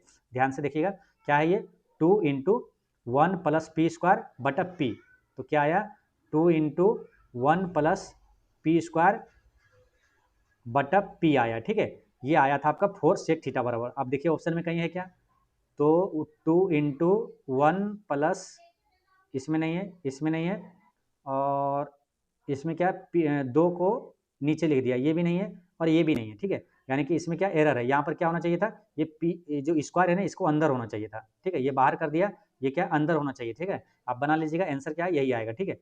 यहाँ पर क्या ऑप्शन में एरर दिया हुआ, ठीक। नेक्स्ट क्वेश्चन क्या है, रामू के पास 50, 100 और 200 रुपये मूल्य वर्ग के कुल जो कितना रुपया है इसके पास, 5250 करेंसी नोट है। प्रत्येक मूल्य वर्ग के नोटों की संख्या समान है, रामू के पास कुल कितने नोट है, तो कुल कितने नोट होगा, देखिए 50 रुपये के पास 50 रुपये वाला कुछ नोट है, 100 रुपये वाला कुछ नोट है और 200 रुपये वाला कुछ नोट है। अब सबसे बड़ा आसान क्या कर दिया कि प्रत्येक मूल्य वर्ग के नोटों की संख्या समान है, यानी कि सभी का समान है, तो मान लीजिए क्या, एक 50 रुपये वाला एक्स है, 100 रुपये वाला एक्स है और 200 रुपये वाला एक्स है, यानी कि सभी के समान है, तो 50 रुपये वाले एक्स कितना हो जाएगा, 50x, 100 रुपये वाला एक्स 100x, और 200 रुपये वाला एक्स है, तो उसका क्या 200x हो गया, तो टोटल कितना हो जाएगा, 200, एक 300 और 50, यानी 350, यानी 350x बराबर कितने दिया हुआ है, 5250। शून्य से ये शून्य कट गया, शून्य से शून्य कट गया। अब इसको 35 से इसको काटिएगा, कितने बार में कटेगा, 15 बार में कट जाएगा, ठीक है। एक्स का मान क्या आया, 15, ठीक है। अब पूछा क्या, रामू के पास कुल कितने नोट है, तो देखिए कुल कितना नोट हो जाएगा, तो 15 15 तीनों है ना, एक्स माने थे तीनों का समान है, तो 15 15 तीनों, 50 रुपये वाले भी 15 है, 100 रुपये वाले भी 15 है, 200 रुपये वाले 15 है, यानी कि 15 45, टोटल नोट कितना हो जाएगा, 45। ऑप्शन ए यहाँ पर करेक्ट आंसर है। नेक्स्ट क्वेश्चन क्या है, 53 वजन केजी वजन वाले एक व्यक्ति के स्थान पर एक नए व्यक्ति को शामिल किए जाने पर 4 व्यक्तियों के औसत वजन में 3 किलोग्राम की वृद्धि हो जाती है। तो एक नए व्यक्ति आया है, नए व्यक्ति का वजन की ज्ञात करें। तो देखिए क्या हुआ कि 53 केजी वाले एक व्यक्ति आया, ठीक है, और एक व्यक्ति के स्थान पर 53 केजी था, उसके स्थान पर एक नया व्यक्ति जब आया तो शामिल किए जाने पर 4 व्यक्तियों के औसत वजन में, तो 4 व्यक्तियों के औसत वजन में अगर वृद्धि हुआ, यानी कि क्या हुआ, चारों में 3-3 का वृद्धि हुआ, ठीक है। और वृद्धि चारों में हो गया 3-3 का, यानी कि टोटल वृद्धि कितना हुआ, 4 12। और आदमी पहले कितना था, 53 केजी की जगह पर आया था, तो 53 था उसका पहले, और वृद्धि टोटल कितना हुआ, 12, यानी कि ये मनुष्य का जो आया नया मनुष्य, उसका कितना हो जाएगा, 53 प्लस 12 कितना हो जाएगा, 65। तो नया वाला मानव का कितना वजन था, तो ये हो जाएगा 65, है ना। बस इसको जोड़ देना है, बनाना कभी कभी बनाइए ऐसे ही करिए, जो 53 केजी के स्थान पर आया तो 4-12 इसमें जोड़ दीजिए, आंसर आ जाएगा, ऑप्शन सी यहाँ पर करेक्ट आंसर है, ठीक है। नेक्स्ट क्वेश्चन क्या है, यदि k प्लस वन बाय के बराबर क्या, -2 है, तो के क्यू प्लस वन बाय के क्यू का मान ज्ञात करें। तो ये फॉर्मूला होता है ना, ये जो देखिए ये समान होता है ना, ये वाला और ये वाला जब समान होता है तो क्या होता है, ए क्यू प्लस बी क्यू, है ना, ए क्यू प्लस बी क्यू बराबर क्या होता है, ए प्लस बी का होल क्यू -3ab इंटू ए प्लस बी, ठीक है। तो देखिए तो ये तो सेम ही होता है ना, ए बी जो है जो कट जाता है, जैसे के और इंटू ए बी करेंगे ना, के इंटू ये तो कट गया, यानी कि सिंपल 3 रहता है, ठीक है, और ए प्लस बी रहता है, यानी कि इसको क्यू करके, ये जो है ना इसको क्यू करके और 3 ए बार कर दीजिए गुना, ए प्लस बी का मान भी क्या है -2 है, यानी आंसर क्या हुआ था डायरेक्ट ए प्लस बी का होल क्यू, यानी कि 2 का क्यू करिए कितना हुआ -8, और माइनस में क्या हो जाएगा 3 इंटू ए प्लस बी का मान क्या है -2 है, तो इंटू में क्या होगा ये -2 हो जाएगा, तो 3 माइनस इंटू माइनस क्या होगा प्लस हो जाएगा, यानी कि -8 और प्लस 6 में से 8 गया -2, answer option number A correct answer है। नेक्स्ट क्या है, आपको दिया हुआ है क्या 3.14 पर क्या है बार है, इसका मान निकालना है, तो देखिए 3 देखिए सब में है ना, तो ये 3 दशमलव है, तो 3 को इधर ऐसे कर सकते हैं, और 14 को क्या लिखेंगे 14 और माइनस में क्या लिखेंगे मालूम, जो 14 में क्या है 4 पर देखिए बार दिया हुआ है ना, जिस पर नहीं दिया हुआ उसको घटाएंगे, जैसे 1 पर नहीं दिया हुआ तो 1 यहाँ पर घटाएंगे, ठीक है, और जिस पर बार दिया हुआ है 1 अंक पर दिया हुआ है तो 1 9 लिखेंगे, और जिस पर नहीं दिया हुआ है कितने पर 1 पर नहीं दिया हुआ है तो 1 0 लिख देंगे, ठीक है, तो इस तरह से क्या होगा 3 और पूर्णांक में क्या होगा 14 में से 1 गया तो कितना बचा 13 और बटा में क्या 90, यानी 3 13 90 है ना, 3 पूर्णांक 13 बटे 90, 3 13 90 का ऑप्शन डी यहाँ पर करेक्ट आंसर है, ठीक है। नेक्स्ट क्वेश्चन क्या है, वह बड़ी से बड़ी संख्या जो कि इतना को विभाजित करने पर शेषफल इतना बचता है, तो इसको क्या करते हैं किस तरह बनाते हैं, तो इसमें से क्या करते हैं शेषफल क्रमशः इतना इतना बचा, तो देखिए 450 में से 9 घटाइए, फिर 577 में से 10 घटा देंगे, और 704 में से 11 घटा देंगे, तो जो आया उसका एलसीएम लेंगे, तो जो आया उसका एलसीएम लीजिएगा तो आएगा क्या आंसर 63 आएगा, ऑप्शन नंबर ए यहाँ पर करेक्ट आंसर हो जाएगा ना 94 का ए, ठीक है।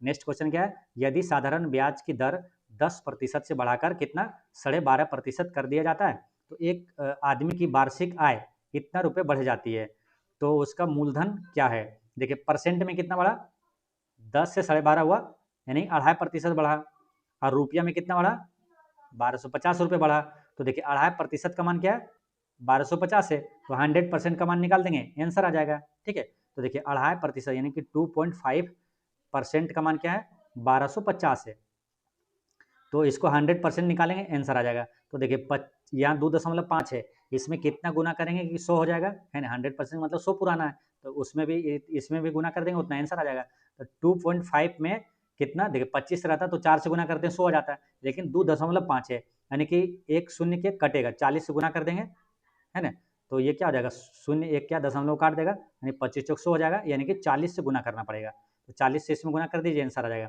तो 40 से इसे गुना करेंगे क्या होगा, तो देखिए बरचुक 1250 है, यानी कि बरचुक 4800, और 50 के 4 बार गुना करेंगे कितना हो जाएगा 48 और 50 चौक 200 यानी कि 50 है ना, यानी कि 50,000 एक शून्य है भी यहाँ पर, यानी कि 1250 गुना 40 करेंगे ना तो 50,000 आंसर आ जाएगा, ठीक है, 50,000 यहाँ पर करेक्ट आंसर है। नेक्स्ट क्वेश्चन क्या, अब हिंदी का क्वेश्चन यहाँ पर, समुज्ज्वल शब्द में किस उपसर्ग का प्रयोग हुआ है, उपसर्ग और एक क्या होता है प्रत्यय, उपसर्ग जो होता है वो क्या होता है उपसर्ग आगे आता है, अब प्रत्यय पीछे आता है, प्रत्यय पीछे है ना, प्रत्यय पोसे पीछे, और उपसर्ग है आगे, तो समुज्ज्वल शब्द में किस उपसर्ग का प्रयोग हुआ है, तो उपसर्ग नहीं आगे आएगा, तो समुज्ज्वल में क्या होगा सम है ना, सम यहाँ पर करेक्ट आंसर है। नेक्स्ट क्वेश्चन है 97 कि अतीब का संधि विच्छेद होगा, तो अतीब का संधि विच्छेद क्या है, तो अतीब है अति प्लस इब है ना, अति प्लस इब करेक्ट आंसर है।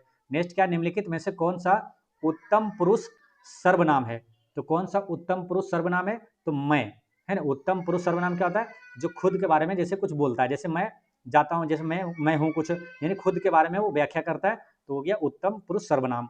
नेक्स्ट क्या, fill in the blanks with suitable articles like a an and the, यहाँ पर क्या होगा कौन सा आर्टिकल यहाँ पर फिल होगा, I want to build a very big house, मैं एक बड़ा घर बनाना चाहता हूँ, यहाँ पर क्या होगा ए होगा, आंसर क्या होगा 99 का ए करेक्ट आंसर है। नेक्स्ट क्वेश्चन क्या है, which of the following is not a part of A garden, यानी गार्डन का कौन सा एक भाग नहीं है, तो फ्लावर्स होता है गार्डन में, ग्रास होता है ना, वार्ड्रो ये नहीं होता है, वार्ड्रो मतलब क्या होता है मालूम, वार्ड्रो मतलब होता है अलमारी है ना, ये जो क्या है गार्डन में नहीं होता है, यानी ऑप्शन सी यहाँ पर करेक्ट आंसर है, ठीक है। तो दोस्तों इस तरह से आपका एडिटोरिया वॉल्यूम 3 का सेट नंबर 3 होता है समाप्त। वीडियो कैसा लगा कमेंट में जरूर बताइएगा, मिलते हैं नेक्स्ट वीडियो में, पढ़ते रहें मुस्कुराते रहें, जय हिंद दोस्तों।